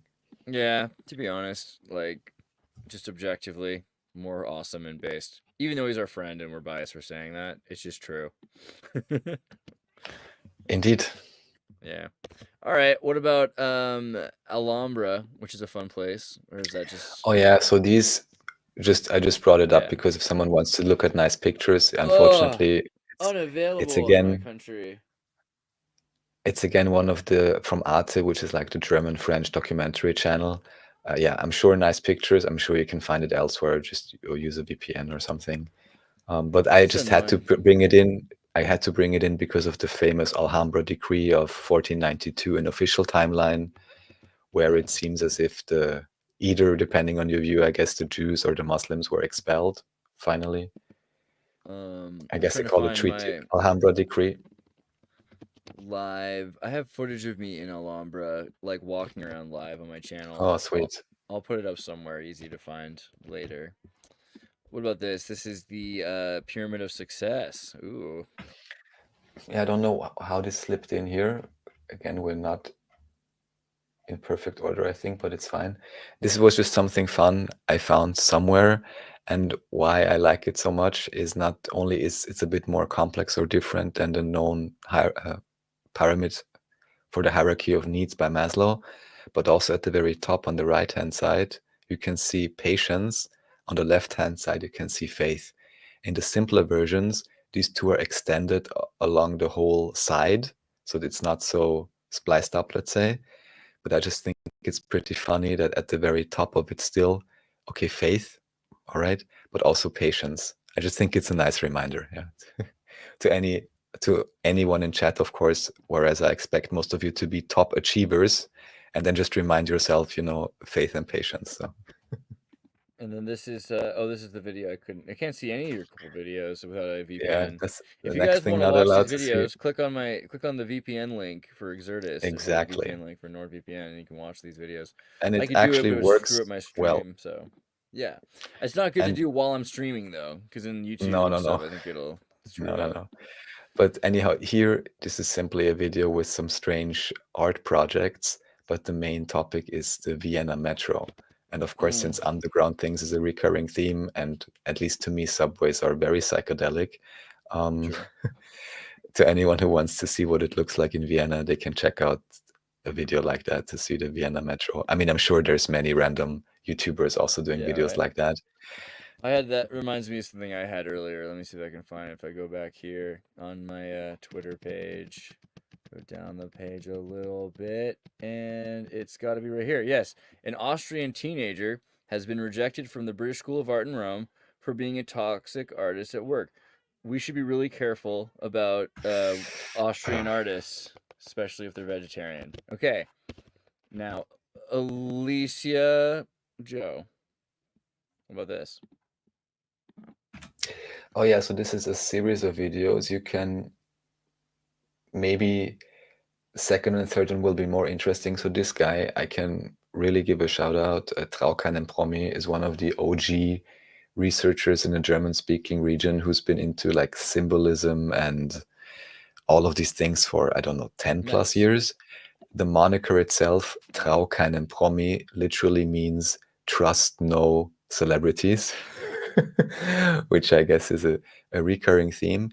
And what he It's a does good rule of thumb, yeah. is a few things. So what he does here is just basically showing that now that the whole what happens with those rappers topic comes up, you have a few new big channels suddenly making big videos about it, but accidentally or deliberately not relaying the information correctly. So basically here's just, I want to say, fact checking that. And also just to know the reason you can see his handle Traukan and Promi 3 and only 15,000 subscribers. That's because even only within this year, I believe, I already was on Traukan and Promi 1 and 2. So he's going through his channels fast. He's regularly getting thrown off, basically. So this is one thing. It's about the whole rapper thing. Can be interesting, but even more interesting are the next two videos, also by him. So about Rote Lügen and then the assassination attempt. So here, this is very interesting. And unfortunately, I have reason to assume that this will also tie back to the situation in America. What is basically shown here is certain very strange connections. In this case, you have, let's say, the Freedom Party for Germany, called AfD, which is Alternative for Germany. this was only founded maybe 10, 15 years ago. And here he's pointing out that it's not only Maximilian Krah, it's also the current chief Alice Weidel, for example, that they are outwardly, let's say, proponents of certain ideas, but then behind closed doors seem to have potentially other types of allegiances. And the most important thing I want to point out here, and this is just my very superficial view, and I'll just speak for Germany now, or German-speaking region, but I sense it is kind of similar in America, which is the following. If you, I don't know, follow basic logic and just look at the main appearances, I would say, for example, or let's stay with America, I mean, which of the two individuals between Harris and Trump seem more capable, like on the surface of it, as individuals? I mean, like, one can sit for 3 hours and have a conversation, and the other cannot. Right. There's many more instances, but this could be one good example. So you could naturally say this seems to be the more competent individual. However, then when you check out all the background connections they have and what are, the both networking connections, financial connections. For example, one of the individuals involved in AfD was like a Goldman Sachs employee, and then they attend, for example, this Kra guy, they attend very particular business schools in Colombia or whatever, where then strangely enough, you both have apparent supposed, if I'm not mistaking this now, let's say both, basically you have individuals that seem to be outwardly portraying completely different ideologies, but at the same time they seem to be best buddies or they know each other. So all I want to point out, and I'm still not sure what the proper term is, how do you call that when you have like you're tricking someone, but like you're tricking them twice? I'm still not sure how to say that in English. In terms of that, first, I would make people assume that something is a superior solution or maybe is a way to go forward.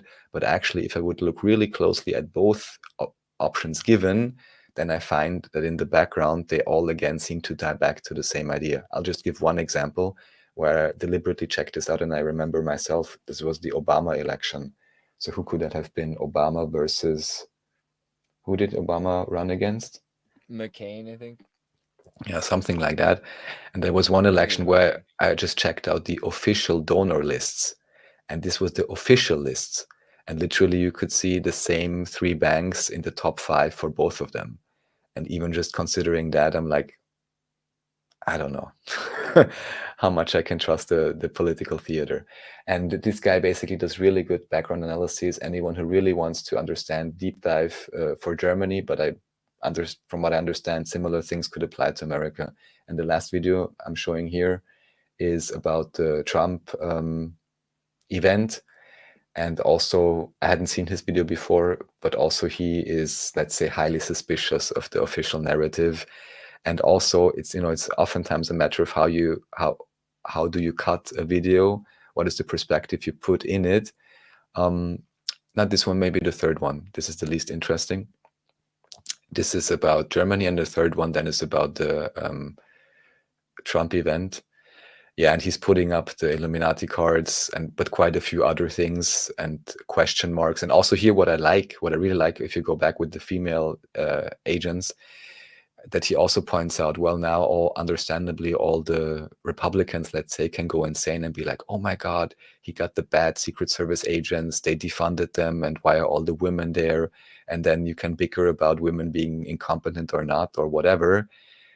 When again, the true narrative may still be that this was all a huge stage setup, which, if you would have to ask me, is still my very honest opinion from all the information I can glean. Makes it seem That's that a way. major compliment, though, because what you're basically saying is that they're ultimately the greatest showman, theatric magicians in history. Like, for someone to These women, that's for like sure, that's without a question. no, all of them, and Trump, because the idea that you have to understand, like, what you're saying is that to shoot, like, this is the classic carnival trick. Someone's got an arrow, and there's a guy who's spinning, or someone's throwing knives, and it goes right over their head. A woman throws a knife at the man, or vice versa. I just saw a knife show at the Renaissance Fair, and a guy, she threw the knife at his crotch, and luckily it hit just wrong that it bounced off his pants.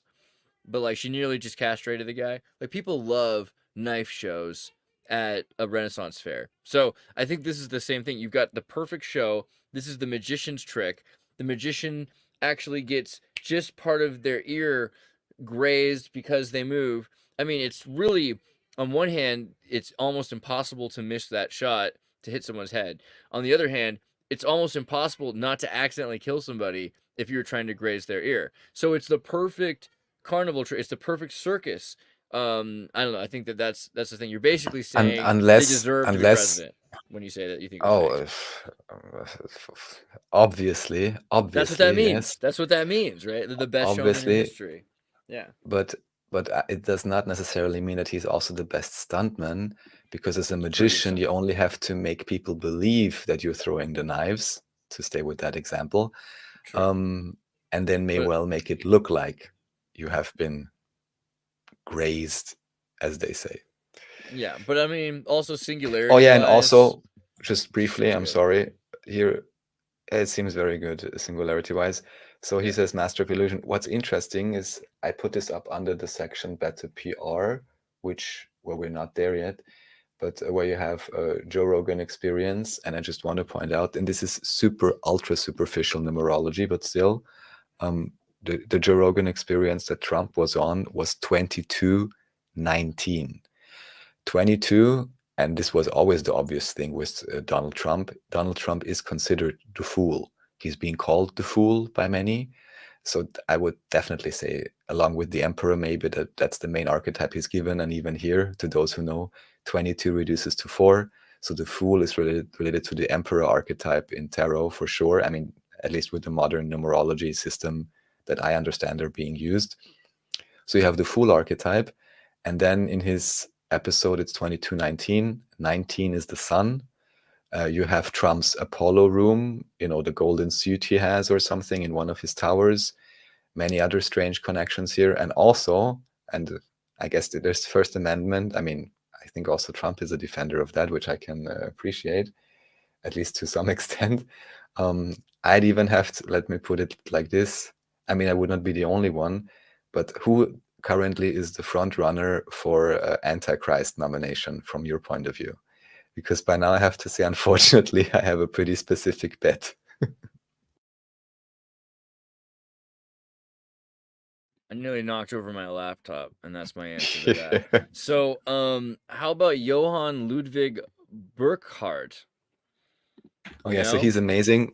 He's a cool guy, because looks pretty this based. is the guy, and initially this was brought up to me by David, but someone recently commented in a chat again, and I was like, this is a good guy to bring up again, because I think his name is so fun and it's so ridiculous. Because the basic idea, you can watch David's videos or do your own research on that, but simply put, this guy is portrayed here. It's portrayed to be a Swiss traveler. Again, the Swiss. This is also what I recently heard, that the Saud family actually is the Savoud family from Switzerland, and they only emigrated in the early 20th century. So here again, you have some strange Orientalist from Switzerland. And if anyone has any familiarity with the Muslim scripture or Islamic scripture, this is the individual known in the Hadith as Al-Bukhari. So yeah, basically you had a German or a Swiss guy writing the Hadith for you. At least this is the idea David Jung Jr. puts forward, and seems to unfortunately make too much sense. And then again, makes you ask the question, if they are following, let's say, any strange tenets or whatever, always verify, is it really Quranic? And even here, check the translations, check all the issues, basically watch all of David's videos related on the topic at least, and some Fomenko, to get a bearing on this idea. But today people could complain and say like, oh, crazy people, they're following this and that Hadith, see what's written there, it's so ugly, it's so crazy, it's so insane. But they don't mention that this was written by a European guy only 150 years ago.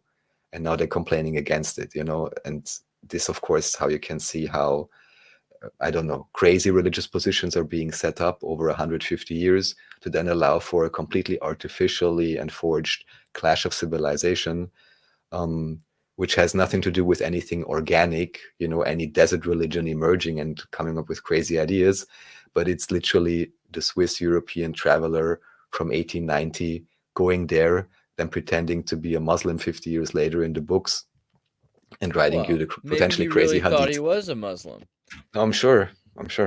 right? Like I was thinking a lot this week about René Guénon, right?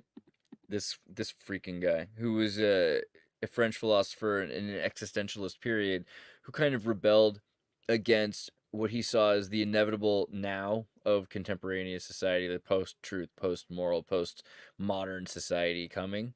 And he was like, we should be careful. This is before Dada really destroyed everything and before World War II took off. So he really saw it coming, and he's like, what we need is some sort of a return to order, maybe a new Prometheanism, associate that with, fascism or Catholicism. But for him, he chose Islam, right? He became a Muslim. So René Guénon became Abdul Wahid Yahya, right? And when we think about the Anglo Sufic, I'm going to call it Islam, metaphysical Islam, transcendental Marxism, and metaphysical Islam. This is your boy, right? René Guénon. But a lot of these different characters were too. And so when they talk about Islam, I think we should look at it like, obviously, there's two strains, there's two sides of the coin. It's not going to be just, I don't know. We need to see Islam as something a bit more metaphysical, and this is the way to do it. You need a second, you said? Oh, I need a second. No, I'm good. Oh, okay. I thought I saw a private Oh yeah, message you that did, sent. but that was when long Douglas was ago? talking. So Oh, yeah. it was long ago. Okay. Well, Tomb of Aaron is also interesting because he was at the Tomb of Aaron. Our boy Ludwig, when he met Ludwig Burkhardt, when he Oh, in was Petra. told, when he was Mhm. told that Petra existed, he was on the road between towards Aaron, brother of Moses' tomb. So I find that also kind of interesting, like the tie together to this kind of religious pursuit that he had. How about that knees sweating and arms spaghetti, whatever the heck. I mean, I wasn't a huge fan of Eminem to begin with. I thought Malibu's Most Wanted hit harder, but when Obama does it, it's really crap. You know what I mean? Like it's just like it's a new level of bad because he's just so lame. He's just the lamest freaking guy. I don't know. It's hard not to find this guy lame. He's not only is he a genociding, Dick Cheneyite genocider, but also he's just so lame, right? And to pretend to be cool, it's confusing me. Sorry, I hate to take a stand like that, but sweat and spaghetti. Okay, what was your point? Well, the only thing I can think of here is maybe his education was too white, and then he kind of. This is also racist to say if I'd say that he would be naturally more cool if he had received less political indoctrination. Well, indoctrination. I think that's the thing. So, like, Obama went to a school in Indonesia where, like, the Dutch royals went, and he had slaves dress him every morning. So, like, that hits hard. Like that's gonna change your life. In a way, I just feel like people don't understand. Like, if you have slaves dress you every morning as a child, you're gonna be a different kind of person. All right, wait. Lolo Sodera? Oh, whoops. Anyway, Joe Rogan, Donald 2219. Yes, this was a fun episode. I just saw part of the Vance one. Oh yeah, and because even here I have to say again, if just like listening to politicians, I mean, it's obvious this guy is and always been a lot more fun to listen to. And just like with Putin, but again, also here you have to look at the background connections then. But on the surface level, I want to say like it's obvious that I don't know, these individuals are made to appear more competent, and that's supposed. But then again, they kind of reveal themselves in the last 20 minutes, at least to me, when they start gushing over Mars or something like that. And Did I'm you like, feel like Trump made himself seem more intelligent here? Because all I saw was him talk about the Civil War and the South at the very beginning. Like, if you open up, talk about Robert E. Lee being not a bad guy, like, you're gonna, like, there's no way the Democrats are not gonna look at that a certain way. But it's ironic because the Democrats were racist, the KKK, and part of Robert E. Lee's whole thing. So the weirdness of trying to appeal to them at their own level, I just thought was fascinating. And also the same thing, like Joe Rogan just did briefly, not. who do you think he tried to appeal to, just to understand? You mean at the very beginning or just in general? Well, in general, because I don't think he was talking to any Democrats here. like No, just no, to no. Well, undecided voters, I just think at the very beginning when he talks about Robert E. Lee and the Civil War, because in the United States we had, the War of Northern Aggression is where after the Prussian Confederate War, a bunch of Prussians were in the South as well, and Louisiana, all these quilted country, states. So Robert E. Lee would have supported a democracy that would have been every state had self-determination, and he was from Virginia, so when Virginia decided to be with Maryland and with the North, he was kind of stuck with the Confederacy choice, like the fact that the state had gone with the South. So he couldn't, even though he believed theoretically in the abolition of slavery and everything else, and he was a decent. I think most Americans like him as a person, but he fought for the South because that's what side his state was on. So he had to defend, and at the end of the war, he shook the hand of like every soldier. He's like, "I'm sorry, I'm sorry, I'm sorry, I am so sorry." Like I let you all down. It was like that. So on one level, that's pretty cool, but I think a lot of people they associate the South kind of the way that Germans are context as being fascistic or the villains of the Halloween movie. The South is, right? The South is looked at as being dumb. The South is looked at as being ignorant. The South is looked at as being backwards, which is just historically not the case. The South was always the higher civility region of the United States. You had better industry, better education, better, community debutantes and balls, and just at a certain point we destroyed the South, and so we look at the South as a place that is constantly, perpetually similar to Baghdad, just bombed out and destroyed, and with Kmart's and Walmart's and genocide. But the South didn't used to be that way, and so I think that's the other thing is that the Democrats, the Democrats today we look at as being the social justice warriors, but the Democrats were the KKK. The Democrats started out as the most racist party. No, I mean, it is what it is. And in the same way that Reagan used to be a Democrat and became a Republican, the Republicans and the Democrats have swapped several times. And at that point in history, we think of the Dixiecrats, right? The Dixiecrats were the continuity of racist white Democrats who wanted to have majority over their zones, and their idea of democracy was very similar to the Turks' idea of democracy over the Kurds. We're in charge. There's more of us than you, right? That's what they meant by democracy, by Democrats. Hey, this is the best explanation for democracy I've heard in a long time in terms of what the actual logical underpinnings are. I will not shout disagree out to the with you Kurds, now. because we like Kurds. We love the Kurds. We kid the Turks, but we love the Kurds. Boy vey. All right, Austria, we're going to look up as a place. It's like a big red line, big white line. I feel like you should just do all your roads like this. Like, what if Austria, you just had red roads with a bright white line? Hear me out. You know what I mean? No. Okay, what about the flag of Austria? What Just on topic, someone says Putin Road. I'm not sure if that's like related to the name. To me, Putin always just sounds like put in, like he was put in. And at the very least, for me, if you look at his old pictures from early 2000s, same with Biden, same with quite a few other individuals, let me just say they look very, very, very different. So either they had like, I don't know what, life-changing, physicality-changing events, or it's just different individuals. Here I just wanted to bring up the site because it's someone recently had asked me about like Freemasonry in Austria or something like that, and I was referencing a few things, also few things from Trau keinem Promi, whom I showed earlier, Trust No Celebrity. But this site is generally great. I brought it up once or twice before. I just thought I'd share it again. Wikispooks. I'm unfortunately very certain this is not a comprehensive list, but there is quite some relevant information contained here where you can simply trace certain individuals. And I just want to show one example. Unfortunately, this will only really be relevant to anyone who knows about Austrian politics. But there was a very famous and well-known politician. You can even search for him maybe. On the top right, there is a search bar. His name is Bruno, Bruno, Bruno, and then Kreisky, which is Kreis. It's already there, yeah. Kreisky. This is just his image, but you can go to his page. And there was a time when Austria was basically during his reign, let's say, was very active in foreign politics.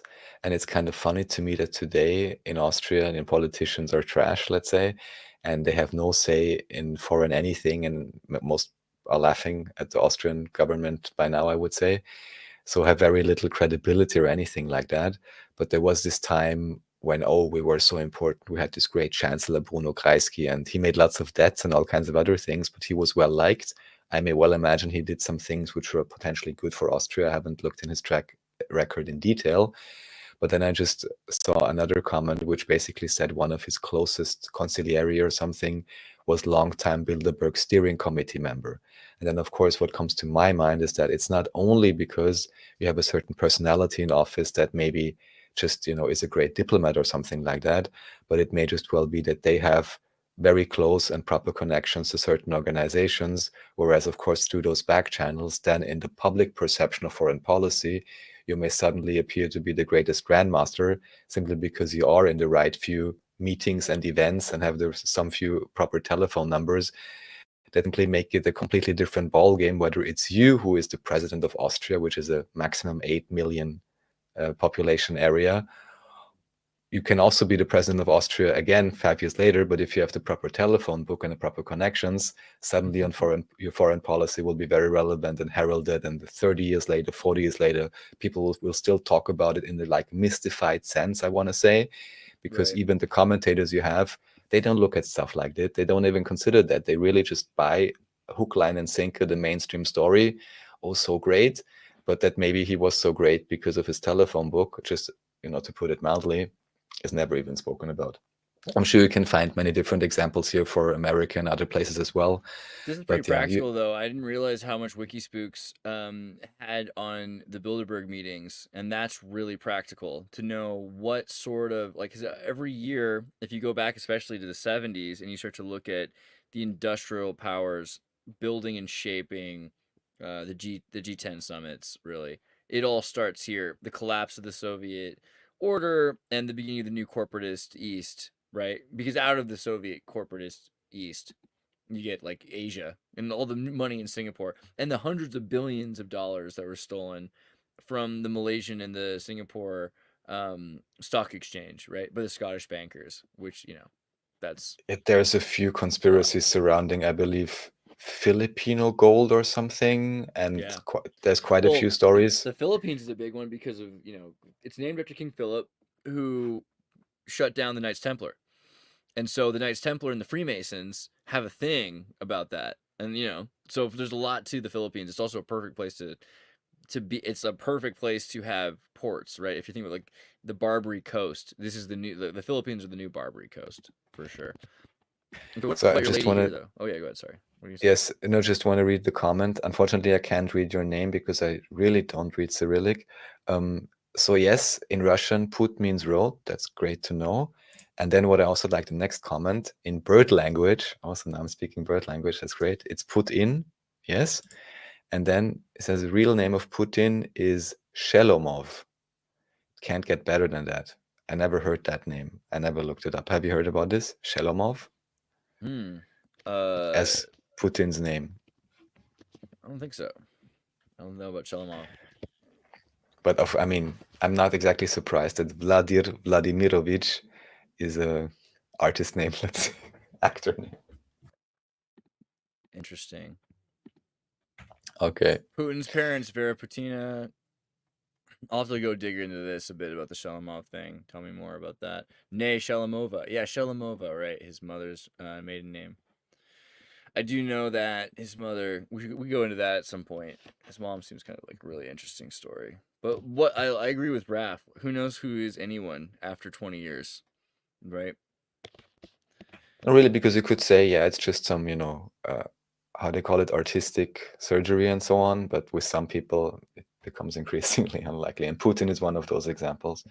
Right. Okay, so here, oh yeah, why did I bring this up? So we are still in the section East Turia, which, by the way, again, according to David, is one of the names for Austria, whereas Switzerland would be West Turia. So East Turia, yes. Geheime Absprachen. So this means secret discussions and broken promises. This is one quite well-known, you would say, quote-unquote, conservative commentator. What I find kind of curious is that quite a few individuals that now, at least in the public perception sphere, have some influence and some say or sway, at least 3 of them I can count easily, are former members of the party that Haida created. So we spoke last time about the guy with the great socks from Corinthia, Haida, who was then, some say he was killed, others say he was drinking too much, although he never drank, right?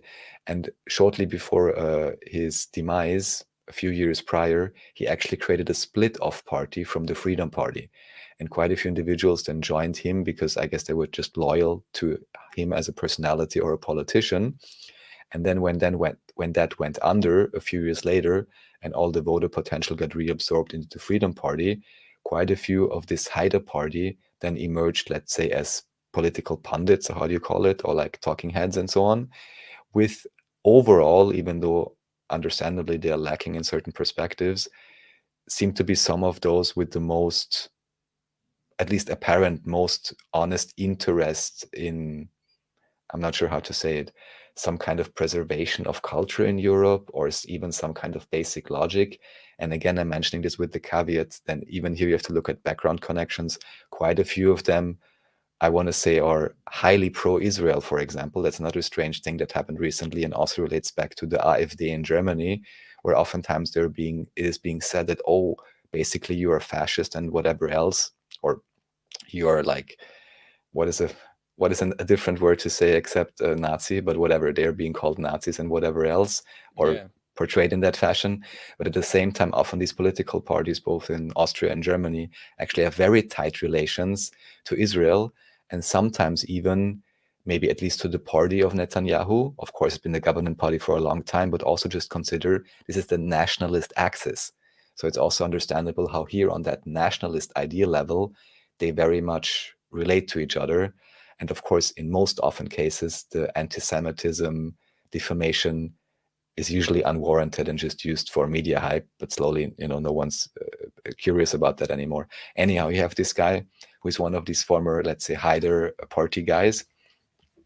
He gives quite good analysis and insights, but what he's sharing here in this talk is that it is true, I had mentioned this last time, half a year before the current election happened, the parties that knew they were going to lose, which are all parties except the Freedom Party, they really literally already made secret agreements, and basically before the election, officially, not officially, but in written documents, decided how Austria is going to look like after the election, regardless of how many votes the Freedom Party would get, less they would get, maybe over 50%.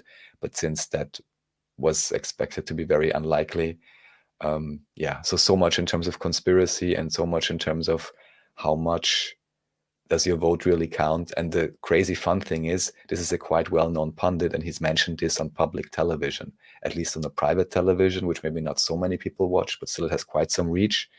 So people kind of know about this. And I find it curious. Yeah. Shady. Okay, well, oh, am I closer? What about this? The standard translated for Americans, though. Hold on. Keep going. Sorry. Oh yeah, check out Andreas Xirtus merch. The merch is fire. That is certainly correct. I like that. So here I just wanted page though. Here. One more time. You getting it now? It's having some trouble. I mean, the image basically says it all. This is just an article about public spaces in, I guess, Europe mainly. And what do you notice when you see this bench? It would be really, really decent back support. You probably need to supply your own board, but it would be hard to sleep on. Is that what you're trying to get at? Like, it's not designed for homeless people? Exactly. Or it is ladder. It is designed for homeless people. Exactly. Is the thing. It's designed thinking about them all night long. And I find that kind of curious that on the one hand, for example, in Austria, you would take quite a few immigrants. There's even calculations, whereas it says Austria per capita is one of the countries that took in the most immigrants, you give them quite, in many cases, quite a lot of money and support, whereas it's questionable. Oh yeah, immigrants, sorry, just to clarify, I'm talking about technically illegal immigration, because anybody who would be crossing into Austria already would have crossed a secure country. And technically, according to all the Dublin laws and all these regulations they have for refugees, the refugee would have to apply for asylum in the first safe country within the European Union. Since Austria is smack middle together with Germany, you can ask yourself the question why it is possible that so many refugees initially land there, or even in the transit moments, even in 2015, they literally got free tickets in Austria, for example. Oh, you want to, there's like, a million migrants at the border. Oh, you want to go to Germany or something? Here, take a free train ticket. Have fun, Right. yeah? So it's curious that you have this on the one hand, and on the other hand, I can't even have a nice bench. And I mean, I'd be happier if the homeless guy sleeps maybe with a light and on a bench that's somewhat whatever, if he really has nothing else. Than to make it so, let's say, Well, obviously you antisocial public space. So it's not I find it antisocial. Like it's repulsive. designed. It's actually brilliant. It's designed so that you can sit on this thing for a period of time if you've been walking around. It's definitely more comfortable than walking around all day, but it's definitely something that you don't want to sleep on. So you have to move on. So it gives you sort of a amount of time that you can rest in public without you staying there for days on end and then sequestering and then monopolizing that space from the public. Now, I'm not really one for Well, that but kind of this has design, but it's this no, the brilliant, thing really. is this monopolization in terms of factually, I don't see that having ever occurred, because usually people that actually are homeless for whatever reason or for that night, they are very careful, and then when it gets light, they move away again or whatever. I mean, the only real world example I kind of saw of that, but not even really, was in San Francisco, where you have many Yeah, homeless. I was gonna tell you, like, But I'm from the place where that's real. I'm just gonna say, like, it's pretty much like very gated around here. of I course, I mean, mean, maybe this is a point of how, what is the density of homeless, and from a certain density it would become problematic.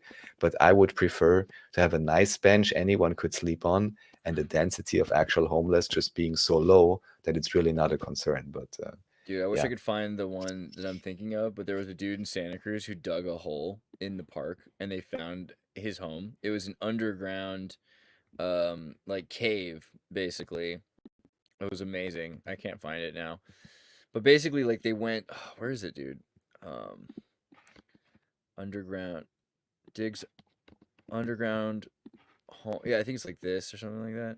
Somebody built this like crazy little underground place, and they found it finally in the park. But it had like a battery. It had like a little room. It had like an air filter. I think he even had like a shower or something. It was crazy, and he dug it out, dug this huge hole out into the Santa Cruz Park, and had it hidden so no one could find it.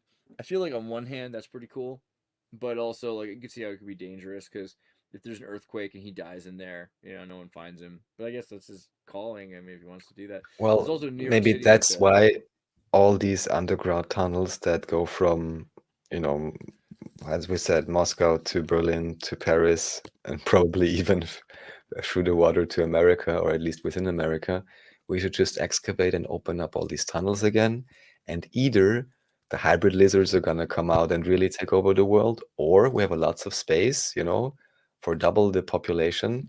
Yeah, And some I of mean, them this is what can it looks like renovate in the some underground parts of space and New enjoy. York. I feel like New York is gonna look like mostly like this in general, like all these underground spaces that people aren't familiar with. And yeah, like in New York, there was that thing recently where they found what was it? I wonder if I could find that too. New York Underground discovered um investigation. Yeah, there was like underground. No, that's a synagogue. But yeah, this is another example too. But there was one that was like the tunnels in the train station, and someone had like secret rooms, underground rooms in the train station. I don't know. Yeah, I mean, if you could, you would build underground and not have to pay taxes. And then they jacked electricity from the train station because they had people that had the power for the train station, so he had his own apartment essentially. It's pretty cool. It's like OG Minecraft Yeah, base building. exactly. Elon Musk.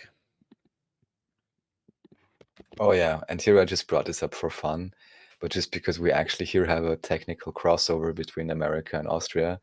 So apparently some Portuguese or Spanish journalist was complaining that in Austria, as I had just mentioned, after the elections, the party with the most votes actually did not get the official concession or order by the president, which is not really in the constitution, but it's like a thing they do ever since they founded the Second Republic, I guess, in 1945, I guess, or the 1948, then I guess was the contract or something for Second Republic constitution.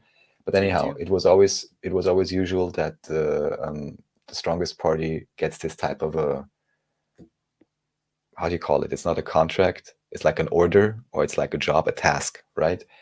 But the Mandate, president, right. the mandate, yeah, mandate is a good word. The president, who's from the Green Party, we showed him previously, basically said, oh, because all the other parties already kind of said that they don't want to work with the Freedom Party, I'm not going to give the Freedom Party any mandate, but I'm just going to let you talk to each other for another week, which is just a charade anyhow, knowing that these contracts existed half a year ago, and you don't want to tell me that the former head of the Green Party, now president, didn't have an ear on all of that or some type of information on that. So the whole thing ended up that all kinds of journalists are mocking Austria now, also some kind of Spanish journalist, and Really? apparently this was taken up by Elon Musk, and he just commented and said like, oh, what a leftist dictatorship or something like this. Yes. That's pretty funny. Well, that's what happens. I mean, you get conquered and forced to do things you don't want to do. Poor Austria. Rossi now claims 0 point energy can power an electric car. Really? So what we will do is quite soon we will have Willy Mohorn on again, who has this very interesting device that without consuming any energy can, how do you call it? It can dry your walls. So it's kind of a small metal device. And through using quote unquote gravitational waves, even though that is probably not even the proper term, but whatever dynamics, you can hang this on the ceiling in a room. And then over certain weeks or months, it will naturally start drying the room. And that is, let's say, one real world application for quote unquote free energy, or at least energy that's not, doesn't have to be particularly extracted in a traditional sense, like with combustion engine, right? And we had him on the show before, and I'm sure he still has his device, but also he's keeping tabs on what's happening around the world. And he basically just called me quite excitedly and said, "Oh, look, there is new information coming from Wow. Rossi from Italy. There's also new Yeah, Rossi information did some coming cool stuff in from the past. Someone in Nigeria, I believe." I immediately thought of Africast, and who Let's knows, do it. maybe can connect them as well. But at the very least, that we can bring up Willy Mohorn again together with Martin Hipp, and we can do a show on these new energy updates and see what's really happening. Because supposedly, from what Wilhelm told me, they're even now developing energy, like small type energy, super efficient energy plants. I'm not sure if that's really like the free energy, quote unquote, or what mechanism it is. I'm sure he will explain it. But it sounds like they're really going into like mass manufacturing of also household level energy generators, for lack of a more specific term. But yeah, anyone interested can already check out, at least aside from Rossi, which I put there. There's one article, and also there's Rossi's website itself, where I guess they have some information, and had this recent demonstration of a car where apparently there were two cars they let go, and using their technology, the car ran like a lot longer. Yeah, right. The car ran like double the distance, but also the battery, after running all the distance, was more charged than before, something like that. So Right. And so it for could be people that are useful. kind of getting used to this idea, 0 point energy is the idea, the lowest possible energy that a quantum mechanical system may have. Unlike classical mechanics, quantum systems constantly fluctuate in their lowest energy state as described in the Heisenberg uncertainty principle. Therefore, even at absolute zero, atoms and molecules retain some vibrational motion. Apart from atoms and molecules, the empty space of the vacuum also has these properties, and according to quantum field theory, the universe can be thought of as not isolated particles, but continuous fluctuating fields of matter fields whose quanta are fermions, and the force fields whose quanta are bosons, e.g., photons and gluons. All these fields have 0-point energy because they're, vibrating in 10-dimensional strings.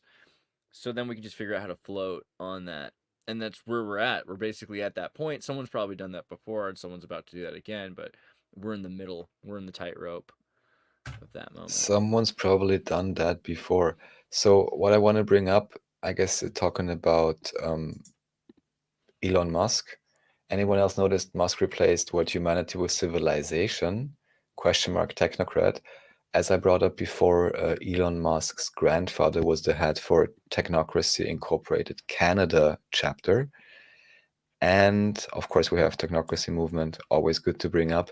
And it's kind of relevant because the whole idea of technocracy and transhumanism has become popularized recently, but the background ideology for this idea has been around at the very least since the 1930s, Right. with a technical alliance, or 20s.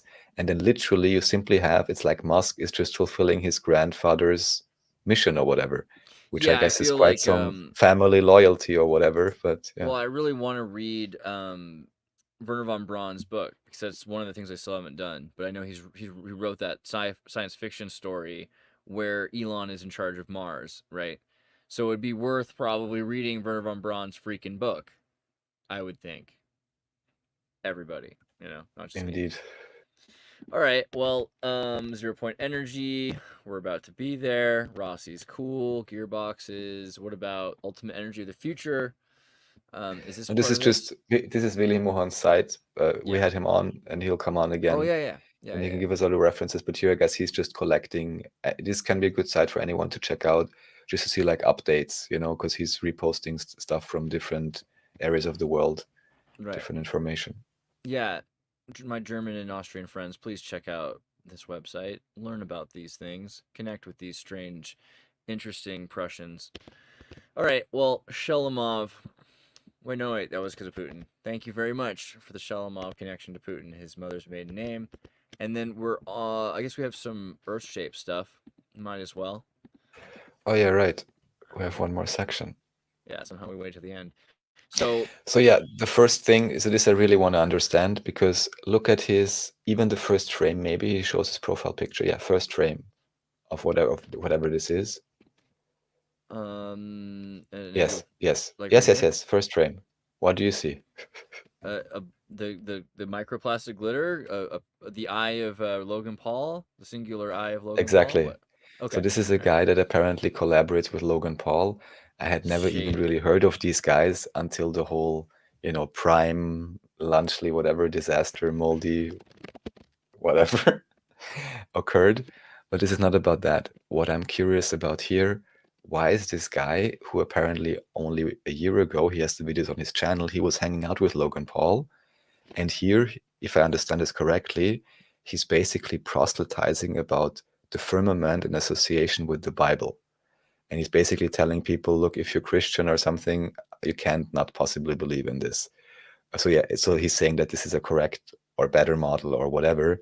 He's basing it, from what I understand, on the Bible. I don't think I listened to all of it, but just overall, I think it's kind of curious that this topic appears to be so close, even to some of these individuals that appear to have very high potential reach. You see what I'm saying? Like, not him necessarily, because it's only been in a video with the guy, but conversely, let's say it's unlikely. Paul and then all about flat Earth for a minute there, right? He went to the Flat Earth Society and became a flat. Oh, no, 12? No, much later. It was a long time ago. Maybe it was. No, because I think he did like some kind of a stunt after the Japanese, forest stunt. But it was him, right? But isn't that then even more interesting? Was what, 2018 maybe? 2019? Right. Is that the latest? And I have to check that out. No, because I think there were other guys maybe before. It must have been. But 2019. I almost forgot that because I never followed him.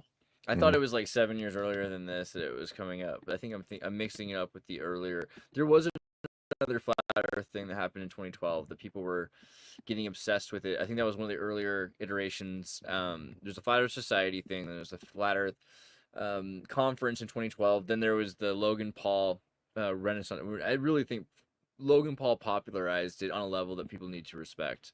Like, I know we get upset about it and we're like, oh, he's hokey and all that. I'm just saying, regardless, he introduced it to a mainstream audience of 12-year-olds that would have otherwise not heard it. And now I think I would almost say the majority of kids I interact with, which is more than probably most people because of being a YouTuber and knowing kids through Brittany and things like that, they don't believe that NASA's real. They don't believe the moon landing happened.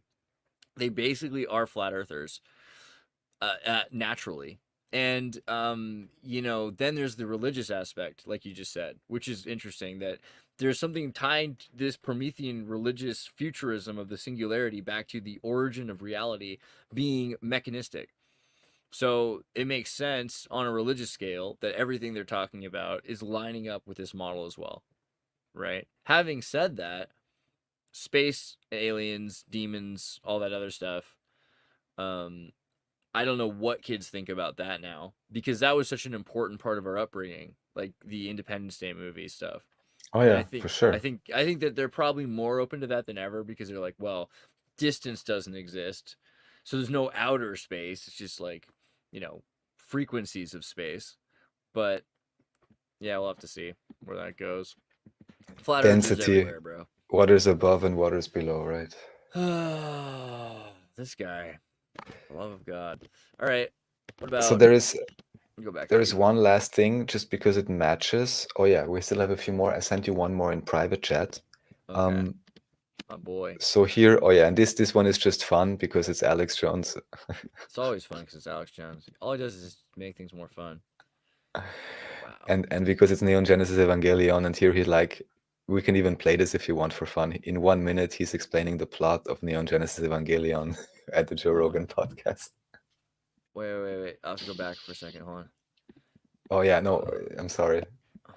I know with the audio it's a mess. Because they're thinking there's this big war trying to basically destroy humanity, because humanity has free will and there's a decision to which level we want to go to. We have free will, so evil's allowed to come and contend, not just good. And the elites themselves believe they're racing using human technology to try to take our best minds and build some type of breakaway civilization. Oh man, all this is true, but like the music from Evangelion is gonna get me in trouble. But yeah, that civilization already exists, my friends. That's what we've been trying to tell you. All right. Well, So yeah, next thing, but we don't need the audio. Yeah. I just want to point it out. Yeah, so here we have, of course, the great conspiracy music guru, who is, I'm very thankful that he's allowing people to actually play his music and not copyright strike it or anything like that, Yeah. which some other people like to do.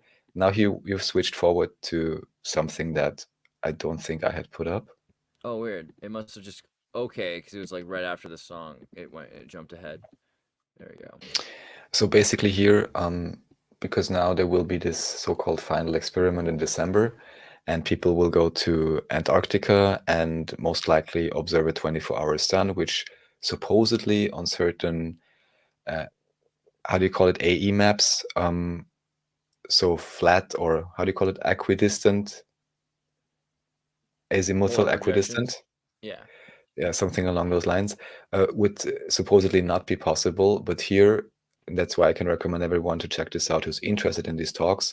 Check out what Nachiketa spoke about with Z, because Z basically pulled up a document from about 120 years ago from I guess a so-called zetetic book, or related to zetetic cosmology, for lack of a better term. And they show that already in that book so many years ago, or that script, or that article, they already conceded and said, yes, under circumstances, there very well can be a 24-hour sun. I cannot explain you the physics or the details of it, but it's just very curious that there actually is a document that's saying, yes, you can have a model of a, let's say, non-globe Earth, and also at the same time you can have a 24-hour sun in Antarctica, which is what the big fuss is now about today. And I just think it's amazing that someone like Z actually looks at the documents and can pull out something from 120 years ago, whereas if you would consider that, this whole experiment thing they're doing would be a moot point, more or less. because you wouldn't say, oh, this one completely disproves a model, when those developing at least a significant portion or variant of that model, let's say a non-globe model, already 120 years ago, explained the situation in the case where this observation would very much be allowed for within their model and not be a definite exclusion for the possibility of their model. So I hope this was understandable what I just said. If not, please just check out the video. It's very well explained. Nachiketa doing amazing things. Eddie Bravo here, who we love. Oh yeah, here I guess just fun video from John Thor. No, this is not Eddie Bravo. Yeah, look at him. What? Yeah, but yeah. Yeah, no, I didn't mean he got And it's also fun because here actually in this interview he says like, oh, I don't even want to wake up anyone anymore. I'm just chilling out over here. It's kind of fun. Dude. Under the Dome, Book 2, Who Am I? By Yorki Shepentulevsky. I have no clue about this book. Again, a random comment I read somewhere and I was like, this seems interesting enough to at least put a link in it for anyone who wants to check it out. All right. I'll look into this too. And then Wilbur. Especially because it says, who am I and how did I get here? You know, because I think right. that's a question we all have. Oh yeah, and here, this is apparently it's one of these early guys, and he's interesting because he apparently made, at least today they'd call it a cult. No one except a low-down scoundrel, a person lower than the dirtiest dog, yet lower down than a skunk, would call the earth a globe in Zion City. Nice. Wow. Interesting. Yeah, so he then kind of crashed and burned, but one of the, now it may seem like an early example, although we also know from Flat Earth Dave, who made this interview with the 90-year-old lady, and when he asked her, what did you learn in school in one of the US states in the maybe 1920s or 30s, she says she was taught a flat earth model, actually. So even here, it's a question whether this back then really was considered a cult in the way it's portrayed now, or what the real story is. Because to me right now, it would not be exactly clear what percentage of individuals in America in 1930, or when was this supposed to have happened, really believed in the globe or in a flat earth model or any other model. Right. Well, I mean, interesting also because Zion, Illinois, there's some apostolic Catholics, which means they're not associated with the Vatican, but they consider themselves Catholics. You do what you want with that in a place not too far from where the Mormons built Nauvoo. I mean, you know, further than some places, but much closer than others. Like, this is commerce, not too far away. And after the Mormon Wars, so that's cool. All right, Candace Owens, director Mark Herman is Antarctica bound. Really? She's in now. Okay. They're all putting some money in. Crazy. Yes. Right. What the heck? What a weird group of people to get to go. I'm kind of like, I don't know. Now I'm wondering, like, shouldn't I have wanted to go? Am I crazy here? All right, what about this? Did you guys see Tim Waltz call Elon Musk gay? That's how bad it was. So now, I suppose it wasn't too bad, thinking back to that economy. If you're a billionaire, Elon Musk, for example, say, that guy got it. Michigan knows that word. Look, that. I mean, that's so weird. He just kind of calls him a gay guy. I feel like if anybody else, it's whatever. But like, you know what I mean? Context and slang. I think he referred to something else. No, he just accidentally, he meant to say guy, he said gay, and then like he played it off by using a hate crime as a joke. And if someone else, I'm just, as you know, I'm back in my CNN mindset. If someone else had done that, they'd be in extreme trouble and canceled, right? Or maybe not canceled because he's so well placed. Who is this guy who spoke? The vice presidential nominee for Kamala Harris. That's Kamala Harris's vice presidential nominee. He just called Elon Musk a gay guy. I understand. Now I understand why he's saying hate crime. I was like, what are you talking about? Okay. If it was flipped around, if Elon Musk had called Tim Waltz a gay guy, that would have caused, I mean, you know what I mean? Like, it would have been extremely bad for him. So the fact that this is, it's completely going to be whatever. I'm very curious if he even has to apologize. He probably doesn't. And I don't care. I'm sure Elon Musk doesn't care. But that's kind of the point, I think, that this is where we're at, where people have to worry. And every week, I mean, this is the one line I wish people cared more about, where Tony had said this during the Madison Square Garden event. Everyone's worried about the Puerto Rican garbage patch joke. But what he said that was really interesting was that every week he gets a new list of words and things he's not allowed to say, and that's to me a bigger deal. Like, that reminds me more of the Soviet Union, of Yugoslavia, of my life in America than anything else. Is that I'm getting a list of things I'm not allowed to say, as opposed to new rights, new privileges, new Yes, capacity for privilege yes, every yes. day should be So expanded. I 100% agree with you, and that's also what I mentioned earlier, looking at the politicians and the surface level view, let's say, that I can glean. The question I have is I'm kind of suspecting a trap here in terms of the overall dialectic. We spoke before about the pendulum swinging whatever directions up and down. But the real point here being that maybe when those, let me say, saviors come along of whatever party, politician, whatever else they actually take manifestation in, they finally remove all that obvious speech control and whatever else and wokeism and crazy education board things and so on that anyhow I assume most Americans, most people don't agree with, also because it's been forced on them so heavily for the past decades. But then how much additional faith will people put in these apparent saviors, and what kind of other back deals and other overall New World Order goals, let's say, will be able to be accomplished because everyone will be cheering on and being like, finally, you remove this yoke of this, crypto communist speech control. But maybe that was part of the plan all along because they would know people would get fed up with this after many decades. Now I can pay And my taxes and be a slave, as I always wanted. I think that's the thing. People will just use, like, thank God now I get to submit. That's what it worries me. exactly, or then Jesus is it's the like only just, answer. I was oh at boy. I just want to say this because I was at the airport and I had to do my pat down. I always do, like, I'm a male opt out. Can you let him know I'm a male opt out? So this guy comes and he does this whole pat down. He searches me and finds me to be okay to pass. And this wouldn't be that big of a deal, except his name was Jesus. It was Jesus. And so I say thank you. And as I'm looking for his name, I see, like, thank you, Jesus. And I realize I'm, like, saying thank you, Jesus. And that Jesus has just checked me out. And, in Revelation, it talks about how you won't notice him. You'll be like, oh, yeah, it's like, so what if this really was Jesus? And Jesus just checked me out and I was, pure enough to fly, right? I don't know. So I felt good. And then here, just briefly going through the comments. Anders, that's also a cool new name for Good you. name, yeah. But it's like Andreas, the best. Did you see the research spent 20K measuring equipment to prove it was flat and found more evidence not being flat? If you're referring to the Behind the Curve experiment, or sorry, Behind the Curve Netflix special documentary, if you really want to know the backstory, at the very least, check out Globebusters and maybe some other channels. Quite a few times they talk about this and how apparently they were tricked, and also most specifically how this one line that you get on the movie Netflix special where they say, oh boy, there is some problem here.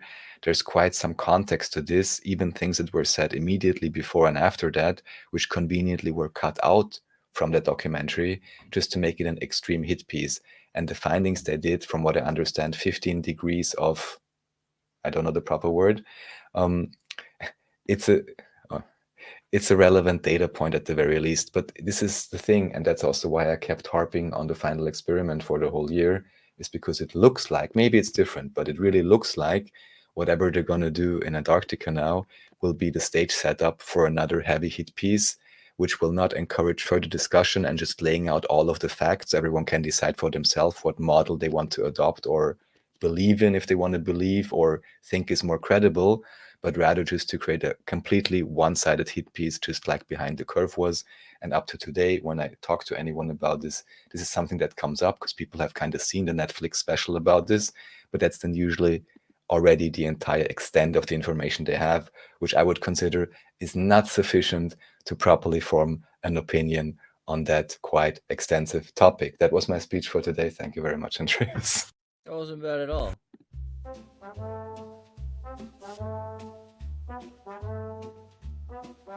Also, yeah, if you haven't seen the show Undressed on MTV from 1998, 2000, what a crazy show made in, like, Nova Scotia, Canada, that's pretending to be about the United States. And it's such a weird time to be alive because, right, it's like the internet exists, but it's still 80s American people, you know, like people that they haven't quite adapted to the New World Order yet, and they're gonna fall by the wayside. These are the millennial Gen Xers, right?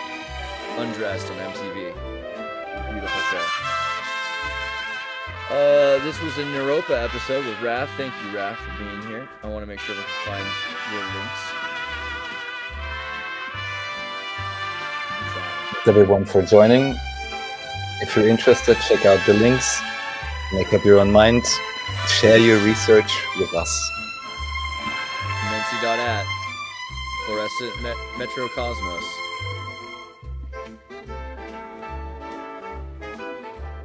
I'll see you soon. Be safe out there.